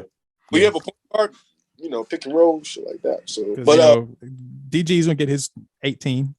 Yeah, it's Mobley and Scotty. It's gonna take some years. I agree with that.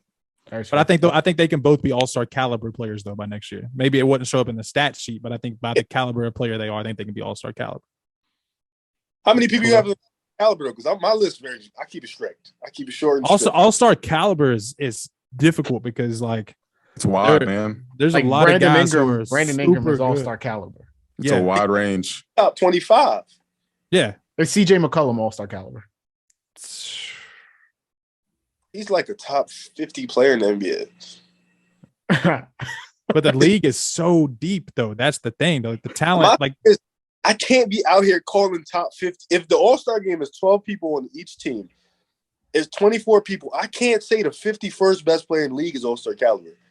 But it's just about the play and the stats at that point too, though. So I mean, it's so broad, the word caliber in this context. Like it reaches so many different people. Now, if you want to narrow it down and change the wording, then you can't put CJ in there. But we talked about this with Ingram and Tatum. I think an 8-9 player gap is closer than you think it is in the big scheme of it. So like when you talk about CJ on his best night is almost as good as any 2 guard in the league on his best night. You know what I'm saying? It's like those guys who are good enough to compete with those guys. I don't know how I can't say. I'm trying to think of someone who's on the edge of all-star caliber. Like Chris Middleton. Yeah, I but guess. he's a perennial all-star though. He makes it all It's the time. DeJounte Murray's all-star caliber, right? He makes it all the time. His game is so fucking. It screams all-star caliber. No. I'm just saying he always makes it. Yeah, he screams all-star caliber. Okay, Drew Holiday, all-star caliber. Like he screams all-star caliber. It's DeJounte Murray, all-star caliber, right? Yeah. He made the fucking all-star game. So fuck the all-star game. Let's not talk about the all-star game. Fuck. Star caliber. Just put away the game itself. Star caliber player. DeJounte Murray. Okay, is an all-star caliber player a player that can take your team to the playoffs? Nah, by themselves, I don't think so. Because I think don't think Brandon Ingram could take a team to the playoffs by himself. You do or don't? What you say? I don't. Okay. Like if Brandon Ingram's the best player on your team, you're not moving nothing. Like if Jaylen Brown's the best player on your team, I don't think you're moving nothing. like you're telling me I'm taking these people and putting them on the 17 Cavs and they're taking them to the playoffs. There's not a lot of guys doing that. Problem with CJ was he was. I feel like he was underwhelming too in Portland because I didn't think Dame was his one. So it's like you got a fraud 1 and a fraud 2. You're never gonna. You know what I'm saying? So it's like CJ's more of a 1, truly. In one what? Like a point guard. Sorry. No. I mean like no. I'm sorry. Oh, like a 1-2 option. Yeah. No, I was like, what the fuck? I mean like a number 1. That's what I was like. What you mean? Nah. Yeah. So CJ's more like a 3 to me.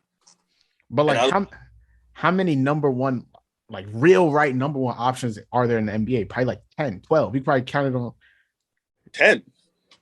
Like so like the 10. top 10 players in NBA I feel like are all number 1s. Jimmy Butler ain't no number 1, man. Is Jimmy Butler top 10? You can argue it. He's probably at 10. You probably argue. I guess like Devin. Would you take Jimmy or PG? Oh, me, I'm taking PG. Did you take Jimmy or Tatum? Tatum. Tatum's a 1.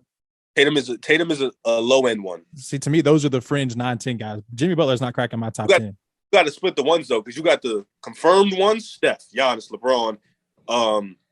What's that other man? KD. Yeah, sorry. You got Steph, Giannis, LeBron, KD, Kawhi. Then you got the fringe ones: Luka, the Joker, Embiid, even though he's never went anywhere, and Tatum. So it's like you got to split the ones up. Is Devin Booker a 1? Hell no. No. No. I'm not taking Devin Booker as 1 either. He like a low end 1 maybe. Because we got like 8 people there. Like they shared the shit. They was like they shared it. So it's like, is Trae Young a 1? Yeah. At this point, you have to consider. I'd say Trae Young's a 1. It might be a low end 1, but he's a 1. We could wait on calling Trae Young a 1. Is John Morant a 1?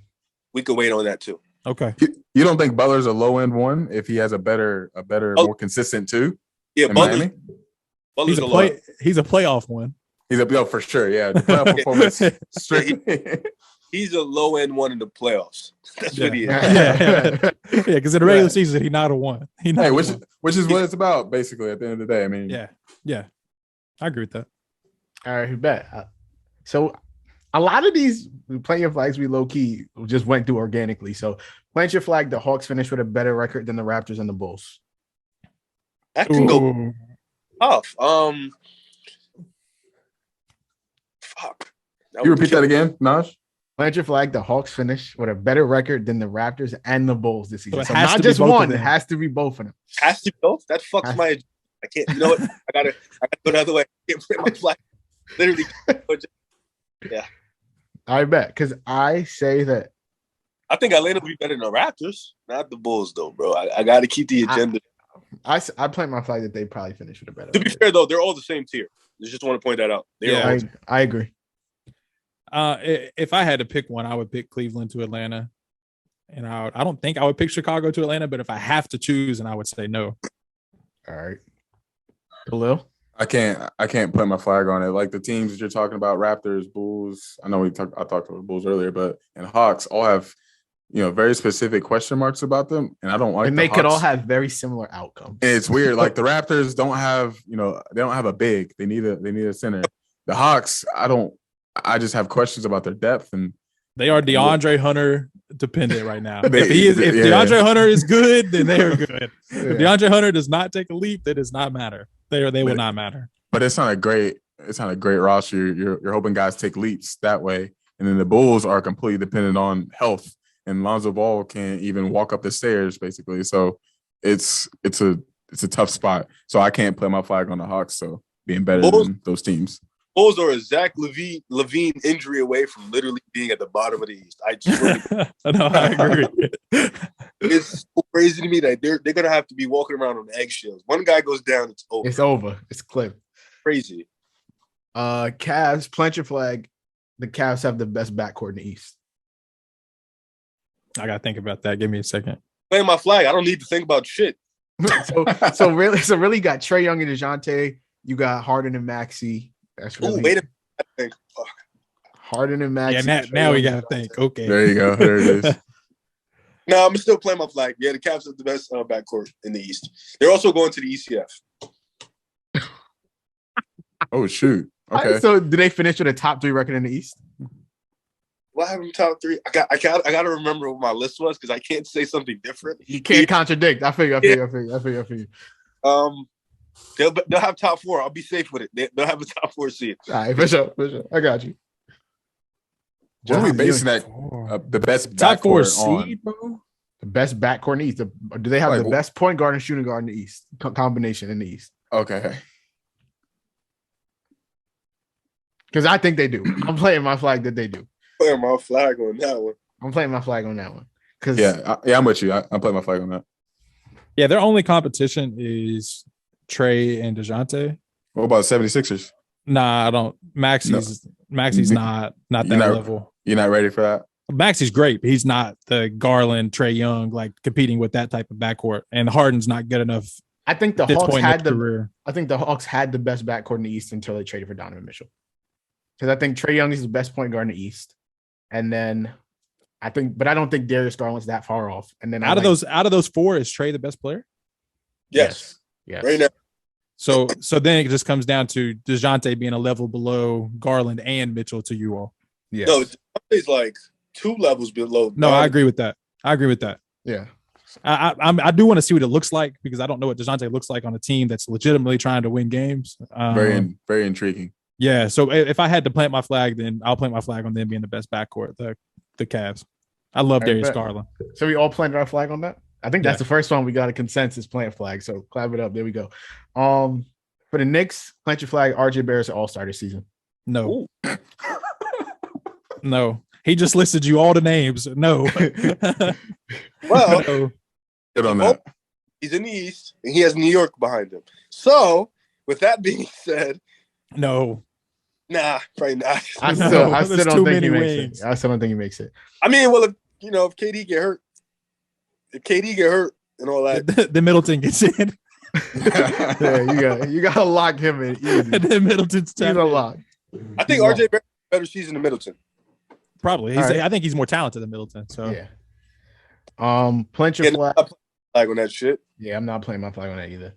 Last team in the East, the Magic. This one was kind of tough to come up with, so I might be bugging here, but plant your flag. Paolo Banchero averages 22 points per game or more. No, and I'll go as far as saying he won't win Rookie of the Year. Hey, we get to that. Hold on, we'll get to that. Okay, I bet. That's too tough. That's too tough for a rookie. 22 is a lot. That would, because I was looking it up. Like that would be the most since Blake Griffin in 2010. What LeBron average his rookie year? 23. I think so, but it's not like I'm talking about in the since 2010. Blake Griffin was a red shirt, so he wasn't even a rookie. That's facts. I bet. So we could. Damn, we just get to the West. The West. I think my playing flag for the West was that the Suns are legitimate contenders. We already gave our contenders, so. We no one's planting their flag on the Suns. That's crazy. We were narrowed down to 4, but yeah, I feel you. But no, I don't think the Suns are. Oh yeah. No. Yeah, I'm not jacking that.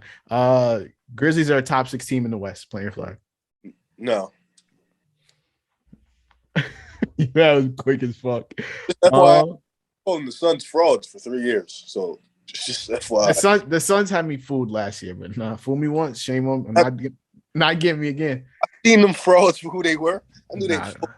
Suns had me fooled last year, but they're not getting me again. Are the Grizzlies a top 6 seed? Grizzlies they're gonna miss Jaren for some time, man. Yeah, that's a fact. So I'm gonna say no. They're not gonna finish top 6. I got them finishing like 8. That's tough, man. That team is good. Damn. Playing though, they'll get in the playoffs. I just think they'll finish at 8th seed. They'll be a little low. From 2 to I don't know that you can even guarantee they'll get in the playoffs. That's a big drop. They'll beat the shit out the Lakers. I know that. Damn. Chill out, bro. Chill out, bro. Who I have in front of them, so I'm good either way. It's hard for me to say that the Suns won't still realistically be a top 6 seed when they were just a 1. I don't think they're falling 7 spots down. I feel like they could, man, for real. Like the roster's there, bro. I don't. West is nasty. Is it? They could, bro. They could. No, they could. I don't realistically see that happening unless Chris Paul is just not what he was last year, which could happen at any point in time. But we say the same thing about him every year. Are the Wolves better than the Grizzlies? Yes. Yeah, I agree with that. The Grizzlies? Yeah. Oh, Grizzlies? No. I think they could be. They could be. If Ant is what we think Ant is. What do we think he is? That's the question. I think. Would you say Ant's in contention to be the best 2 guard in the NBA in the next 2 years?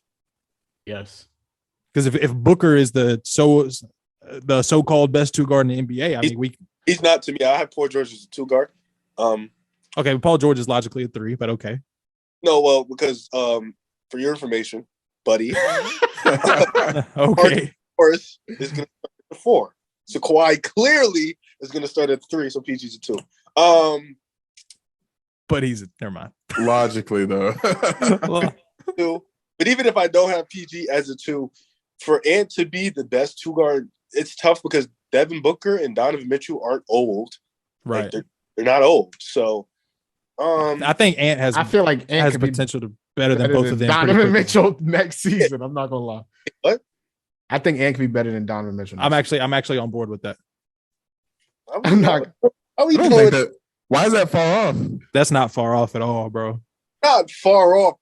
The projections be because they'd be like, I get you, I can see it, but like, damn, like, for Anthony Edwards to be better than Donovan, to me, he'll have to show me something different in the playoffs because Donovan Mitchell has set himself so far apart from other guys in terms of a playoff performer. He'll have to show me something different. But in 2 years, best 2 guard, it can happen. That's what I'm saying. That's why I think logically, What happened? Where do you have him ranked right now? I don't think he's better than Bradley Beal right now. No, he's not. And Bradley Beal, like fifth best 2 guard to me. Is he better than Jaylen Brown? No, not right now. So you talking about better than Jaylen Brown? Yeah, no, I'm talking about the jump. Like if he's making a jump I think the consensus around the NBA is that he can be special. Yeah, that is the consensus. Yeah, so if he's making the consensus jump, maybe not this year, but next year, I'm just saying if it happens to come early ahead of time. But that's what I'm asking you guys. You guys think you're all on board, Najee, Justice. You're all on board that Ant is him, and Ant to make that jump. Okay, we just racked off. What we got? We just racked off like 6, 7 2 guards. Okay, So this is based off last year. Do I think Ant could be better than Bradley Beal this year? Yes. Like walking into this year, you have those guys ranked ahead of him right now. Right. About to start. Realistically, you guys are expecting him to jump 6 to 7 guards that are under 29 years old, except Bradley Beal. You're expecting him to jump all those guys and be that type of dude in 2 years. I don't think that's hard. Because I feel like it's pretty established what a lot of those guys are. I'm not saying you guys think it's hard. I don't think it's hard. I'm just making sure I understand.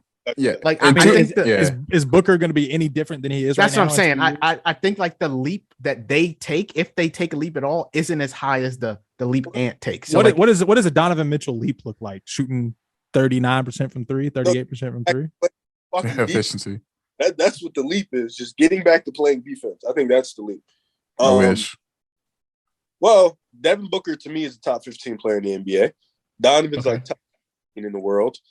Top what? The world is crazy. Like, top what? 17. Like top 17. I think you could. He went from top 15 player in the NBA to he's top 17 in the world. Wherever you can't name me 20 players better than Donovan Mitchell. You just cannot do it. I think it would be close. Is Levine better than Donovan Mitchell to you? No.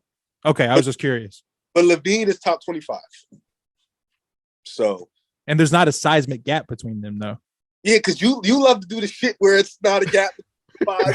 It's really not. It's not, really not. But still a top 20 player in the league. Like we did our preseason rankings for players last year. And I think we had initially, me and Naj did this. We had initially had Beal ahead of Levine. And in the middle of the pod, I was like, what separates Bradley Beal from Zach Levine? And my mind was fucking blown. I was like, I don't know what the fuck really does separate Zach Levine from Bradley Beal. I know what separates Bradley Beal from Zach Levine. What? Zach Levine is a significantly better tough shot maker. I agree. He's just like so much better. He's probably the best. He's probably the most efficient 2-guard in the NBA. Easily. If he would go to the rim more, he'd be super elite. Please. He settles for tough shots just because he knows he can do it. But which is hilarious because he makes it tough sometimes just because he's bored. I think he's bored with the game. He's bored. That's a very light skinned tendency right there. Let me just get bored. Going on? Okay, and for them to win a championship, Ant has to do that. Just FYI. Not a championship. And so that all right. So my plan. I'm just saying to be better than the Grizzlies. My plan to flag for Wolves are they legit contenders? Are the Wolves legit contenders? No. No, because like I said, boom, the Wolves won't be legit contenders with Cat as the one. I'm sorry, he's not a one. He doesn't have to be a one. He doesn't even give you the playoff ingredients to be a one. It has to be Ant. It has to be Ant-Man because he has that two-way potential. I think it will be though. I think the Wolves think it will be. They know it. I think they would. Yeah, that's what they're counting on. Yeah, they're hoping and praying to God it is. They know. The bigger question is, will Ant make a big enough leap in the West to where they do get to a chip? You know what I'm saying? It's going to be tough. Because that core is going to be interesting. D'Angelo's not the answer for them either, though. No, so. Yeah, still got Ja, right? Denver's still going to have a Joker in 2 years. He ain't old. You know what I'm saying? Boston, Tatum is 25, 24. So it's like. Okay, Riv, can Ant be better than Ja to you? To me? No. Yeah. Okay. But if I take my bias hat off, it depends on what you value more. They'll probably that's be a tough question. I'm not gonna lie. Ant's the reason I like Ant to Ja, and this is nothing against Ja. I think Ja's amazing. I think he's a little cringy on Twitter sometimes, but I think he's amazing. In general, I think Ant's frame is able to last. Yeah, he's built to last, and I think Ja, with the way he still has not learned how to land, which is crazy to me. He's going to get the D Wade knees in 3 years, bro. I'm telling you, very out of control. Yeah. So, and I think Ant is a very graceful athlete. He's not just explosive, but he knows exactly where he's going and where he's going to land. I will say this: Ja is more unstoppable than Ant Edwards. Right. So if Ja gets a jump shot, there's no way Ant's catching him on the offensive end. There's just no way. The playmaking. The playmaking, the fact that you cannot stop Ja, no matter who you put in front of him going to the rack. It's going to be tough, but Ant's ability to defend is going to be what puts him over. How elite is he going to be as a defender? That's what's going to be the hope. We'll see, though. They're going to be neck and neck for a really long time. Can Ant be better than Trae Young? Yes. See, I prefer Trae to Ja. So I think Trae is better than Ja. I believe that. I think Trae is super elite, man. I think with the right team can be a championship point guard. So I would probably side with Trae in the long run. And I don't think physically it's going to take a toll on him. So what about, because this is a little bit more, they're on the same level. Ant or Darius Garland? Ant. I would take Ant Edwards. I don't know how much better Darius can get. Oh, what the fuck? Not like he can't get better, but I'm saying his playmaking is already elite. He's already a good shooter. Top 10 ceiling, honestly. I really top 10, really in the league. Maybe not top. So you think he can be better than Trae? I think Trae will be top 5. So I love Trae. I love that you love Trae because I love Trae Young. So I don't love Trae, but I respect the fact that I know he gets to it. I know the type of dude he is. He gets to it. I think Darius Garland can give you that Trae Young level output on offense. It's going to take him a little longer. I think Garland can be a better shooter than Trae Young. He's him and the playmaking is similar. It's just about the output. How much output can he give out? I would like to see Garland with Trey's usage and see what that looks like. Mm. And see what that looks like. Like with Trae Young's usage, because with the usage he has now, he looks great. You know, looks amazing.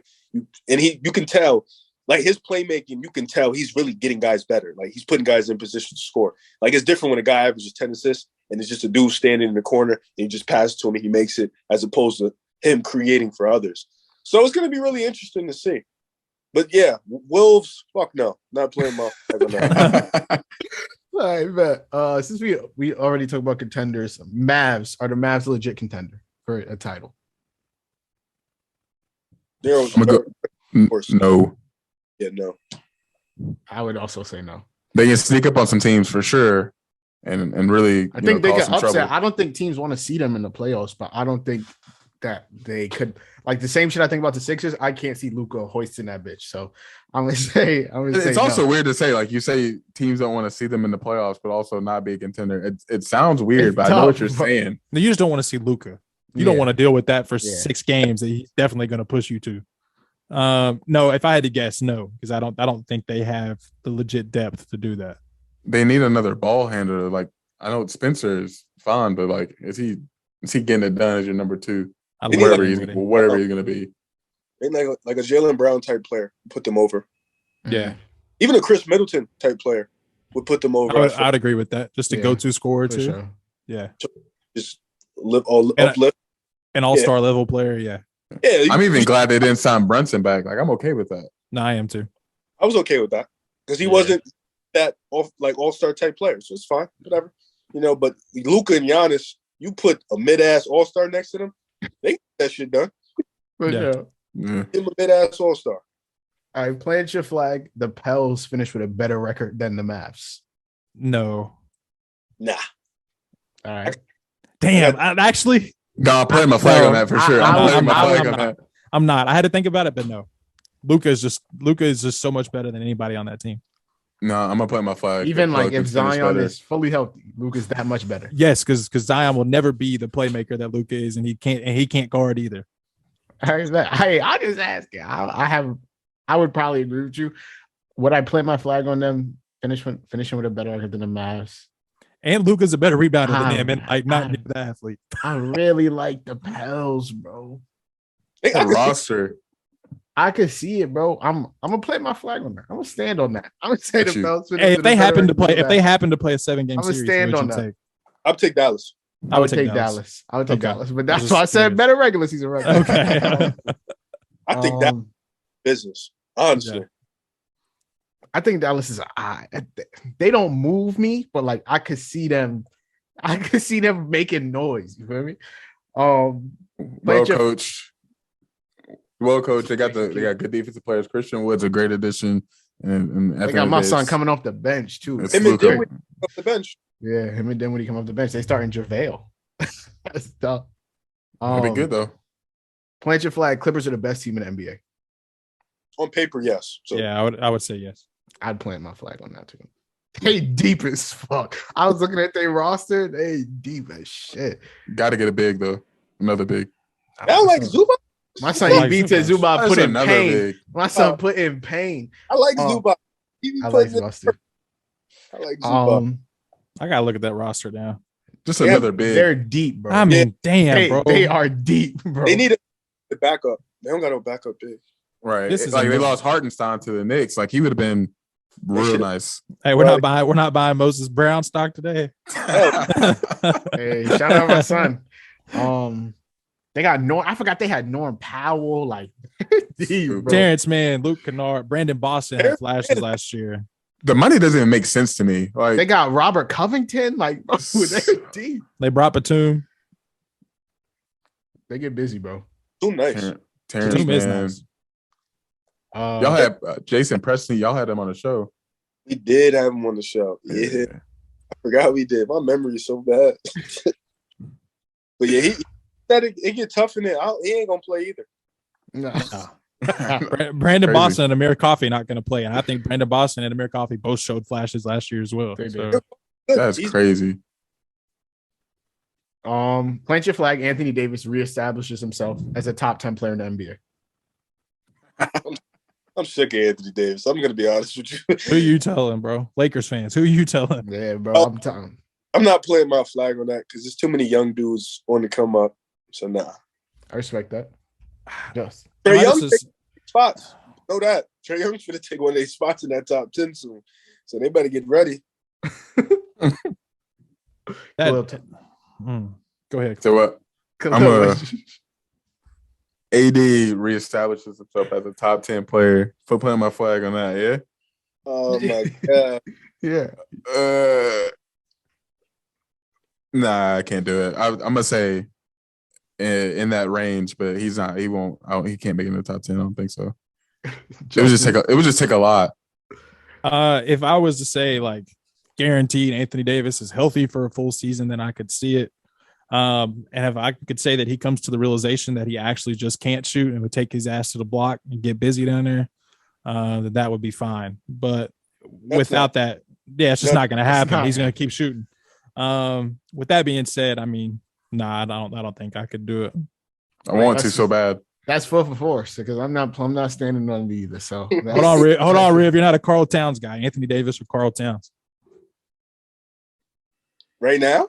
Yeah. Give me Cat, bro. Okay. Me too. I think if the Lakers had Cat, we'd be a vastly better team. Yeah, give me Cat. AD play like old AD. Give me AD over Embiid if it's the old AD. Oh, for sure. But like 2018, AD was a demon. Yeah, it ain't even AD no more, bro. He got a throw and shit. He got hurt preseason game and shit. Like he's just out here, man. I bet. So that's all the plenty of flags. I low key that was great conversation. I don't think we agreed on much of it. Like all of us, I don't think it was there was probably one that all 4 of us planted our flag on. So that's tough. The last thing is kind of just talking about our award predictions. So let's do it. I guess should we save MVP? Are we gonna save MVP? Award. I hate saying all of them because I'm gonna forget them. I bet. Yeah. We're gonna go award by award. I bet. So, Coach of the Year. We'll start with Coach of the Year. Well, Coach of the Year is given to usually the team who has the #1 record. Denver's going to have the best record in the West. Mike Malone. That's my Coach of the Year. I'm going to go Mike Malone. I'm actually going to go JB Bickerstaff. Ooh, good pick. I think usually get teams who make a jump and it's like an obvious good coaching job, which JB did last year before injuries.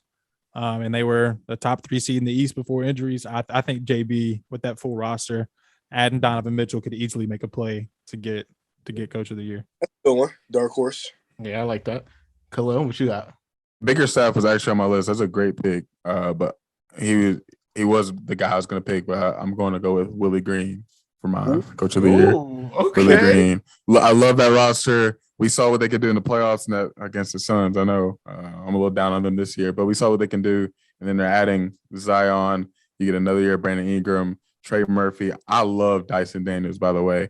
Probably not going to be that lead guard in year 1, but can still impact the team. He's already the lead defender. My son already the lead defender. Big Dyson guy. Love Dyson. Love him. He was one of my favorites coming out the draft. So love Dyson, man. And then it's still the rest of the roster. Herb Jones, all that. There you go. That's the name I needed you to say. There you go. Jones. I got you. I bet. 6 man. I got Jordan Poole. Assuming he qualifies and doesn't start in multiple games, or like doesn't start in too many games, which he might because obviously they're gonna rest people. If not, then I would take Tyler Hero again. But I'm gonna take Jordan Poole. I feel like he probably he's playing for the extension. He saw what Tyler Hero got.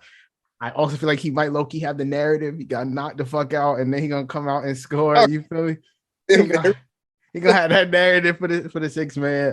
He gonna make that 30 mil a year. So yeah, I'm taking Jordan Poole. I forgot who I said when we did it, so I'm gonna pick a different answer. I still believe your answer, but this is my dark horse because I don't remember the other. I'm gonna go Bones. I'm gonna go Bones, Highland. The keys is up. They traded Monte Morris. It's his bench. This is his vibe. His game fits that 6-man type. Like he has those handles. He has the flashy moments. He has that scoring output where he could just I seen in a playoff game they was playing the Warriors. He could just get hot and rack off 8 to 10 straight points. So give me Bones for the 6-man of the year. I think he's gonna have a great year. Is Lou Will the accurate Bones comparison? Yeah. Yeah. I think built like I think Bones' best case scenario is a little bit better than Lou Will, but that's still a great NBA player. A microwave. I think he's a microwave. Yeah. So, but I also said that going into the draft that microwave was all Tyrese Maxey was ever going to be, and he's pretty good. So, hey, draft predictions are tough, bro. Anyway, Sucks. I went with Jordan Poole too. If he doesn't qualify, I'd be interested to see if Malcolm Brogdon comes off the bench for the Celtics. I think they say he is. Yeah. So if he's healthy for a full year, Malcolm Brogdon could easily get them 14-6 off the bench and compete for that. All right, Khalil, bring us home, my boy. I'm gonna go with. I chose Poole. I don't know if he'll be eligible at the end of the day, but I'll tell you a couple other guys I thought about. John Wall, but I think he'll end up starting. But I really think he could be a guy that 6-man role, and then also Malik Monk for the Kings. Malik fucking Monk. My son. Wait, what happened? Khalil, do you have stock in the Kings? Please say no. No. Okay. I think they can do a couple things, but I don't think they're a playoff team. And Kings not making a play-in. Yeah, the play-in is just too tough in the West right now. Like it's just there's too much going on. I have these Kings fans that keep attacking me because I think they suck, and it's just crazy to me how I'm getting attacked because they've been asked for so long, and I think they'll be asked again. Right. If you're say you're down the Suns, like they're gonna have to go up against the Suns, or say you're down the Lakers, they're gonna have to go up against the Lakers. Like they're just at the bottom of the West is just too much right now. Like you just can't do it. I'm a hater because I think Kevin Huerter doesn't move me. Nah, Kings is trash. I'm not gonna lie. Kings is trash. Most improved. I got Tyrese Halliburton. I feel like the award is his to lose. Like he got the green light on the Pacers to do whatever he wants. On the Pacers last year, he put up 17.5 and 9.5, and damn near was 50, 40, 90. So like, I think, granted, I don't think he's going to be 50, 40, 90 next season, but because just the volume would be different. I think Tyrese Halliburton is definitely my pick for most improved player. Yeah, I remember that one because I keep looking at this award and keep coming up with the same guy. It's going to be Halliburton's award to lose. He's going to have the usage rate. He's going to have the spacing. If Hield stays with Mathurin, I think that backcourt is going to be really good down the road. And he has the ability. You know, I thought the Kings should have kept him instead of Fox. So Indiana dropped on a goal. They got their point guard of the future, and I think he'll definitely get this award. Go ahead, Khalil. Improve was really weird last year and didn't make a lot of sense to me. But this year, I think it'll be pretty clean, and I'm gonna go with Tyrese. And 3 for 3. Oh, wait, you picked. Wait, you went Maxey or Halliburton? Oh, my bad. Yeah, Tyrese Halliburton. Okay. We 3 for 3. Justice, bring it home, my boy. Yeah, I can't bring it home with Tyrese. The guy I think who's gonna have the most opportunity on a bad team, but to put up good numbers is Keldon Johnson. Bro, my plant your flag for the Spurs. My plant your flag for the Spurs is Keldon Johnson's legit contender for most improved player. I think Keldon looked. First of all, he rebounds super well for his position. He shot better and better every year. He looked really good last year. He plays a little bit of point guard. He did it at Kentucky. He did it for them. I think he has the potential to be like legitimately 27-5, like 20 points, 7 rebounds, 5 assists. And I think that's the most improved player for Keldon Johnson. That's a good pick. And if there's another one, Devin Vassell could make a play for it too, because he's gonna get the shots too. Trey Jones. He'll get the opportunity. Jones is not pretty much everybody on the damn Spurs, man. Yeah, I was about to say Spurs just got shots for the taking. So DPOY Justice, who you got? Yeah, you thought you was gonna be low, going last every time. Nah, you're gonna start with some more. Who you got? That's all right. No, I think I'm gonna go with Giannis. Okay. And which is just like I think a normal pick, but that's a pick. I don't want to go with Gobert just because I hate it. I hate Gobert, so I'm gonna say Giannis.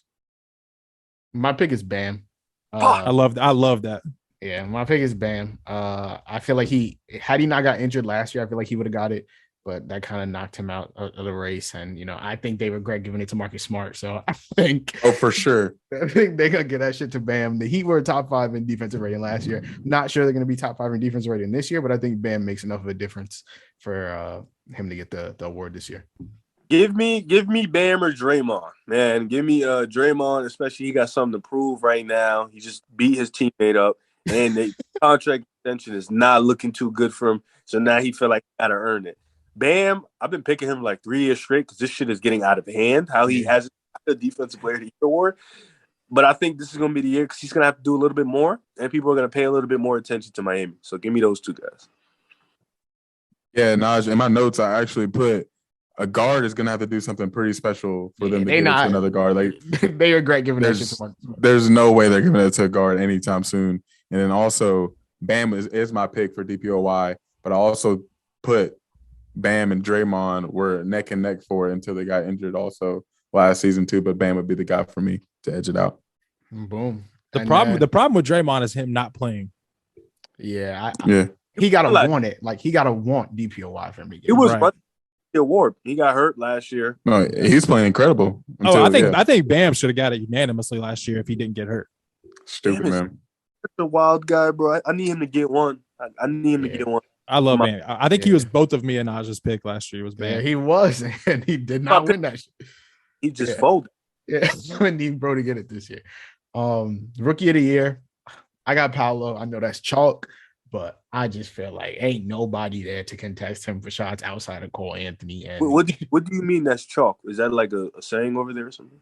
Like that's like chalky, like that's like the common pick, like the normal pick. Chalk it up. Safe pick. Yeah, chalk, like the safe pick. The safe pick. My fault. I didn't know that was slang, but yeah. Yeah, that's like the normal pick. I feel like I think he's the betting favorite. So yeah. It was Shet. I think it was Shet before Shet went down. But I got Paolo. No, I got Jaden Ivey. Yeah, for me, Jaden Ivey's winning Rookie of the Year. Rookie of the Year is a tough award, but I think Jaden Ivey's going to have the flashy moments. He's going to have the big games, and he's playing with a point guard. I don't think people understand how valuable that is for a two guard who's going to be able to play with a point guard. And he has the spacing. You know, they brought in Bogdanovich, who's going to help this offense. And Jaden Ivey has that type of game where he's going to have the floor open for him. In case he's going to let him work. So I got Ivey for Rookie of the Year. Talk to me, Justice. I was between two people, Paolo, of course, and then the other guy who, just because he looked good in preseason, was Jabari Smith. And I think Jabari has a lot of opportunity to score. It's just a matter if Houston has somebody capable of getting him the ball in his spots, because I don't think he has the offensive creativity at this point in his career. And then the third name I had was Keegan Murray, and if I had to pick one, I think I would go with Keegan Murray right now. Oh shit! All right, so we got three different people. So go ahead, Khalil. Who you got? I got a quick question for y'all. Before last year, was there ever a year where they put winning in the determinations for Rookie of the Year? No, because where did that come from? Melo would have won if they thought about winning. Melo would have won Rookie of the Year. It only mattered last year. I was so confused where that came from last year because it felt like Cade would have been the guy easily in that situation. I know Evan was great. Scotty was great. Evan got hurt later on, but I don't know. Scotty, people were shocked that Scotty won it. Was Scotty was amazing, man. He was so good last year. I'm not mad at any three of those guys winning. You can't be mad. Everyone kept talking about winning when they were talking about who needs Rookie of the Year. I'm like, this isn't MVP. Like it just didn't make sense to me. The Rookie of the Year award should be who's been the best rookie. Yeah. That had nothing to do with winning. Because you're by default, like you're probably drafted to a shit team. So like what do you can't expect to win. Yeah. Well, Cade did start off slow last year, though. He did. Second half of the season, though, was amazing, demon, outrageous. Yeah. And then he missed training camp as well. Like that needs to be factored into it a little bit. Missed training camp, so the beginning of the season was his training camp. I mean, he just had to get the flow of things. He got it going at the end of the second half. He was averaging like 28 in the last 9 games of the season. He was bugging. Crazy. I get it. Who you got, Khalil? Paolo is my Rookie of the Year, though. It just, I'm not gonna say it's an easy pick. Jaden Ivey is a really good sleeper to me. He's in a really good situation. Needs to work on his in-between game necessarily. Jabari Smith, we all know about his gripes with the ball handling, but maybe be in a situation where he could really put up some points and impact the team defensively. Keegan Murray, we know who he is. I'm going to go with Paolo in this situation. Bet. And then last but not least, we got MVP. This one was way tougher for me than I thought it was. You picked Luka. I didn't pick Luka. I didn't. Oh. I picked Nikola Jokic 3P. You feel me? I think Nikola Jokic 3P. They won't let it happen. First three piece. First three 0% chance. First three piece since Bird in 1986. I think if the Nuggets finish with the best record in the NBA, he's averaging something like, I don't know, something like. Bro, if MJ ain't 3P, I promise you the Joker ain't 3P. If Jokic putting up like 26, 12, and 9, the Nuggets win 62, 63 games, I feel like they might give it to him. So I'm going Nikola Jokic. I think for Jokic to win it, he has to be 15% better than he was last year. And I don't think he can be 15% better than he was last year because he was amazing. I was between Jokic and Luka. And I just feel like I've been picking Luka for 2 straight seasons and he do not be putting in no pain. So I'm taking Jokic. Luka ain't even top 5 this year. That's what I'm saying. And he's the favorite again. So like I'll take Jokic. So my list came down to 2 people. 3, it was a little bit. I thought about Giannis. I just don't think he'll get another one just because he got his 2 and it is what it is. And then I came down to Jason Tatum and Ja. And I think if the Grizzlies can be good enough, Ja is electric enough and has enough MVP moments to make a legitimate campaign for himself. But I would probably go with Tatum. I think you take apart the coaching job if they can still put together a good record, and without Ime and with the injuries that they're already riddled with, and the role that Tatum plays, he still has room to grow. So I specifically finishing with his left hand sometimes. The narrative's there too, like you just said. The narrative's there. The uphill battle is there, and it's a narrative-based award more often than not. He won't go left. Nah, he just won't go left. He just won't go left. All right, man. So you got Tatum. I got Jokic. Rev, who you got? Give me Kawhi, man. God. Come on, man. There ain't no way. He's going to play 55 games. He's going to play 30 games. Listen, and hear me out. The Clippers are going to be the number 2 seed in the West, right? The narrative is out. Kawhi's going to load manage. He's not going to play enough. Are the Clippers legit? They do this every year. The narrative is out. Kawhi's old. Kawhi can't get it done. Tatum's better than him. Jimmy's been like, the narrative is out. Kawhi's going to come in this year with a mission. He's going to play 60-plus games. He's going to average 26 points a game. He's going to be on great efficiency. They're going to win 60 games. Kawhi is going to win MVP. That's my take. Dark horse. I'm tired of picking safe. I didn't pick Luka. I didn't pick Steph. I didn't pick Giannis. I'm done with the safe picks. I'm going wild card, so I'm going Kawhi on this one. What are the legitimate betting odds that Kawhi Leonard is the MVP? Probably plus 20,000 right now. That's an insane pick. I'm not gonna lie. So if I was to put $20 on it right now, I could probably make $20,000. So watch. Dark horse. All right, Khalil, bring us home. Now I gotta look up what the betting odds for Kawhi MVP is. Talk to me, Khalil. Who you got? All right, so I'll let you know where my mind is. I really wanted to pick Luka, in a sense, but I'm not exactly high on the Mavericks right now as far as record wise in the regular season. So it feels like that just won't work out. I almost, which would make sense if I would have picked Luka, right, and felt that way. Mm-hmm. Kevin Durant, I actually thought about Kevin Durant. I don't think he just hasn't been able to make it through a season necessarily. Before he got injured last season, playing at an MVP level, Nets might have some issues necessarily in that health-wise range, but I'm going to go with Tatum. I know. Damn, we got 2 Tatums? Yeah, I've been talking about, his in-between game, leaving things to be desired, not being able to finish left, doing some weird stuff at the rim in the playoffs. I don't know what he was doing. I guess trying to find some contact and just not finishing, but hopefully working on all those things in his game and taking that step after going through what he went through in the playoffs and all that backlash he suffered as well too. So I'm gonna go with Tatum. The narrative's there, taking that jump as well too. Yeah, Wiggins is better than him, bro. That's all it was. Okay. Yeah, he's hold on, Riv. Oh, brother. Is Wiggins better than Ben Simmons? Yeah. Okay, thank you. I'm not doing it with y'all. I'm not doing it. I'm not doing it. But wait, what happened? Who thinks Ben Simmons is better than Andrew Wiggins? The Naj, the Taylor Horton Tucker look-alike. Look at him.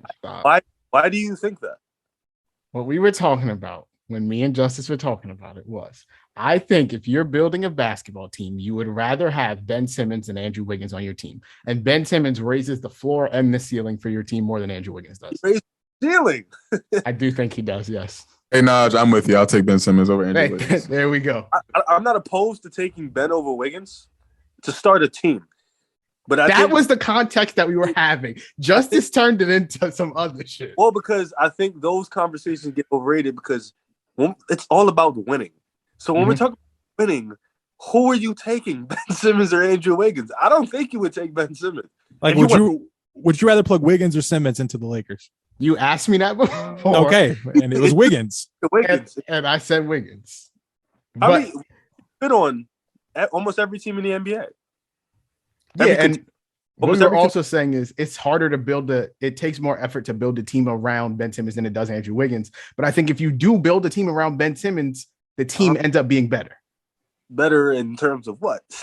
more wins. Like if you build a team around Ben Simmons and you build a team around Andrew Wiggins, I think the team built around Ben Simmons has the higher ceiling. Okay, but can we talk about that ceiling though? Because like a Ben Simmons led team is probably winning 40 games. Even Najee, where has Ben Simmons ever been? No, and he's never been the one on a team. And no, but wait, Embiid has never been out of the second round, and you think a Ben Simmons led team is the team that'll get you out of there? But how do we know Andrew Wiggins is getting us up out of there? He's not. He's not. Okay. Either is Ben Simmons. Fuck it. So at the end of the day, who would you rather have on your team? I think Wiggins makes the Nets better than Ben Simmons does.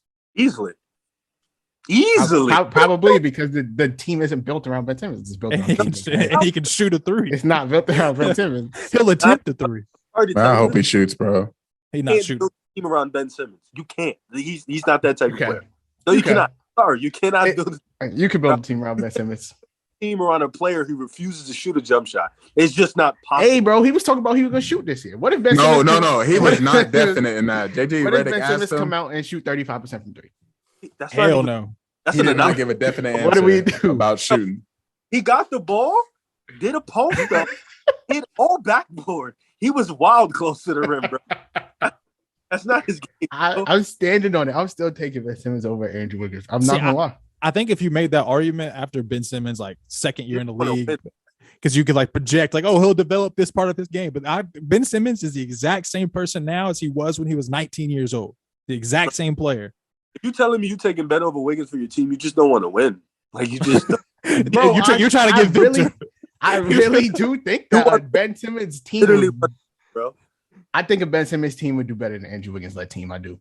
No, I agree, but it wouldn't do much because neither. But it would do better. Still bad. What are we talking about? Like, I can't change what Ben Simmons is as a player, right? But if we build in teams, you showed me a Ben Simmons led team and an Andrew Wiggins led team built around them. I would rather have the Ben Simmons led team. That's all I could do with what the player. Ben Simmons is who he is. Andrew Wiggins is who he is. But like, what was the conversation about Wiggins before joining the Warriors? He was trash. He ain't played no defense. He was a bust. Was the conversation around Wiggins? He had one good year. He played some defense. The Warriors won the chip, and now all of a sudden he a top 25 player. So Andrew Wiggins, we all agree he's not a number one pick type of guy. He's not the guy, but on a team he can be a high quality role player. He can be that third guy, that important piece, right? Ben Simmons just went to a new team and hit on a backboard. He is now. He is now officially in Andrew Wiggins' spot. He is the third guy. He was the second guy. They failed. We know that. Really but now he's third. Shit, if we being honest, when Jimmy was there, he was the third. They failed. But whatever. He's now the third guy. If the Nets don't win, then clearly Andrew Wiggins is more valuable to a championship team than Ben Simmons because he can't get it done anywhere. He's the third guy right now. But if the Nets do win, then we can have that conversation. What is he going to do? I bet. So talk to me in June. Is it about the Nets winning or how Ben performs in his role? I think it's about the Nets winning. Right? Well, I think for them to win, Ben has to perform. So it comes hand in hand. But they still might not if he performs well. I mean, you would if think. Ben performs well and they don't win, then something went very wrong. That's not Ben. Something went very wrong. Yeah, but if we'll see Ben's in the Andrew Wiggins role. But Andrew Wiggins, as you can see, you limit his role. We don't need you doing them spin around dumbass jump shots. We need you to threes important. Take advantage of mismatches when you can. Rebound. Some defense. Yeah, he did it perfectly. Then we need you to take a jump shot. What if real quick, if Andrew Wiggins made an All-Star game, Scotty Barnes can make an All-Star game. Anyways, I'm gonna leave it at that. Oh, he shouldn't have made it. He was a starter too. Crazy. Yeah. So if Andrew Wiggins can make an All-Star game, anybody can. That's all I'm saying. What if Wiggins was a fluke? Andrew Wiggins got voted in. He met a pop star. Exactly. Exactly. Pop star. I don't know if he's gonna meet one. He'll be on Twitch or but I don't know. By the way, the betting odds for Kawhi Leonard MVP is plus 2,700. So I'm about to cash. I'm about to you put down 20, you get 540. So I mean, you can cash out. I'm not gonna lie. Come on. Exactly. So yeah, that's gonna do it for this episode. I hope y'all enjoyed. Make sure y'all subscribe to the YouTube channel. Follow us on Apple Podcasts. Everywhere y'all listen to the podcast. Make sure you follow me on Twitter at @NajeeAdams_. Khalil on Twitter as Balil 44. Balil 44. I was just making sure you knew, my boy. Justice is at Justice32 and Riv. Tell the people they can find you, bro. Oh shit. I hate when people do this to me. I don't even know my Twitter handle. You can find me at Durag Riv on Twitter, Instagram, Rivio with 5 O's. And yeah, just follow me on those. I'm very active. I talk with the fans. And yeah, that's pretty much it, man. Yeah, for sure. We appreciate you, my boy. You've been on here for a good damn near 3 hours. So we appreciate you. Nothing. I was about to get ready to go on for another hour. I was about to tell you, because this is what I do. Like I really do this all day. So this is nothing to me, man. I respect you, my boy. We gotta have you back on.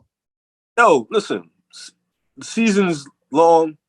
Y'all smart. I would love to come back on, man. I don't mind it if I got the time. Shit's about to get hectic. I be getting a headache nowadays, but I like a fresh air with new people because I get a headache seeing them dudes all the time, man. Hey, we'll have a mid-season meetup and we'll bring you in. Oh yeah, sure. But January, February. For sure, we're gonna talk about Andrew Wiggins and Ben Simmons. So don't even worry. Andrew Wiggins, he might make another All-Star game. Stop it, Riff. We got it. And on that note, I hope you have a litty day, a litty night, a litty life, and just like we do on every episode of this podcast, make sure y'all go run it up. Run it up.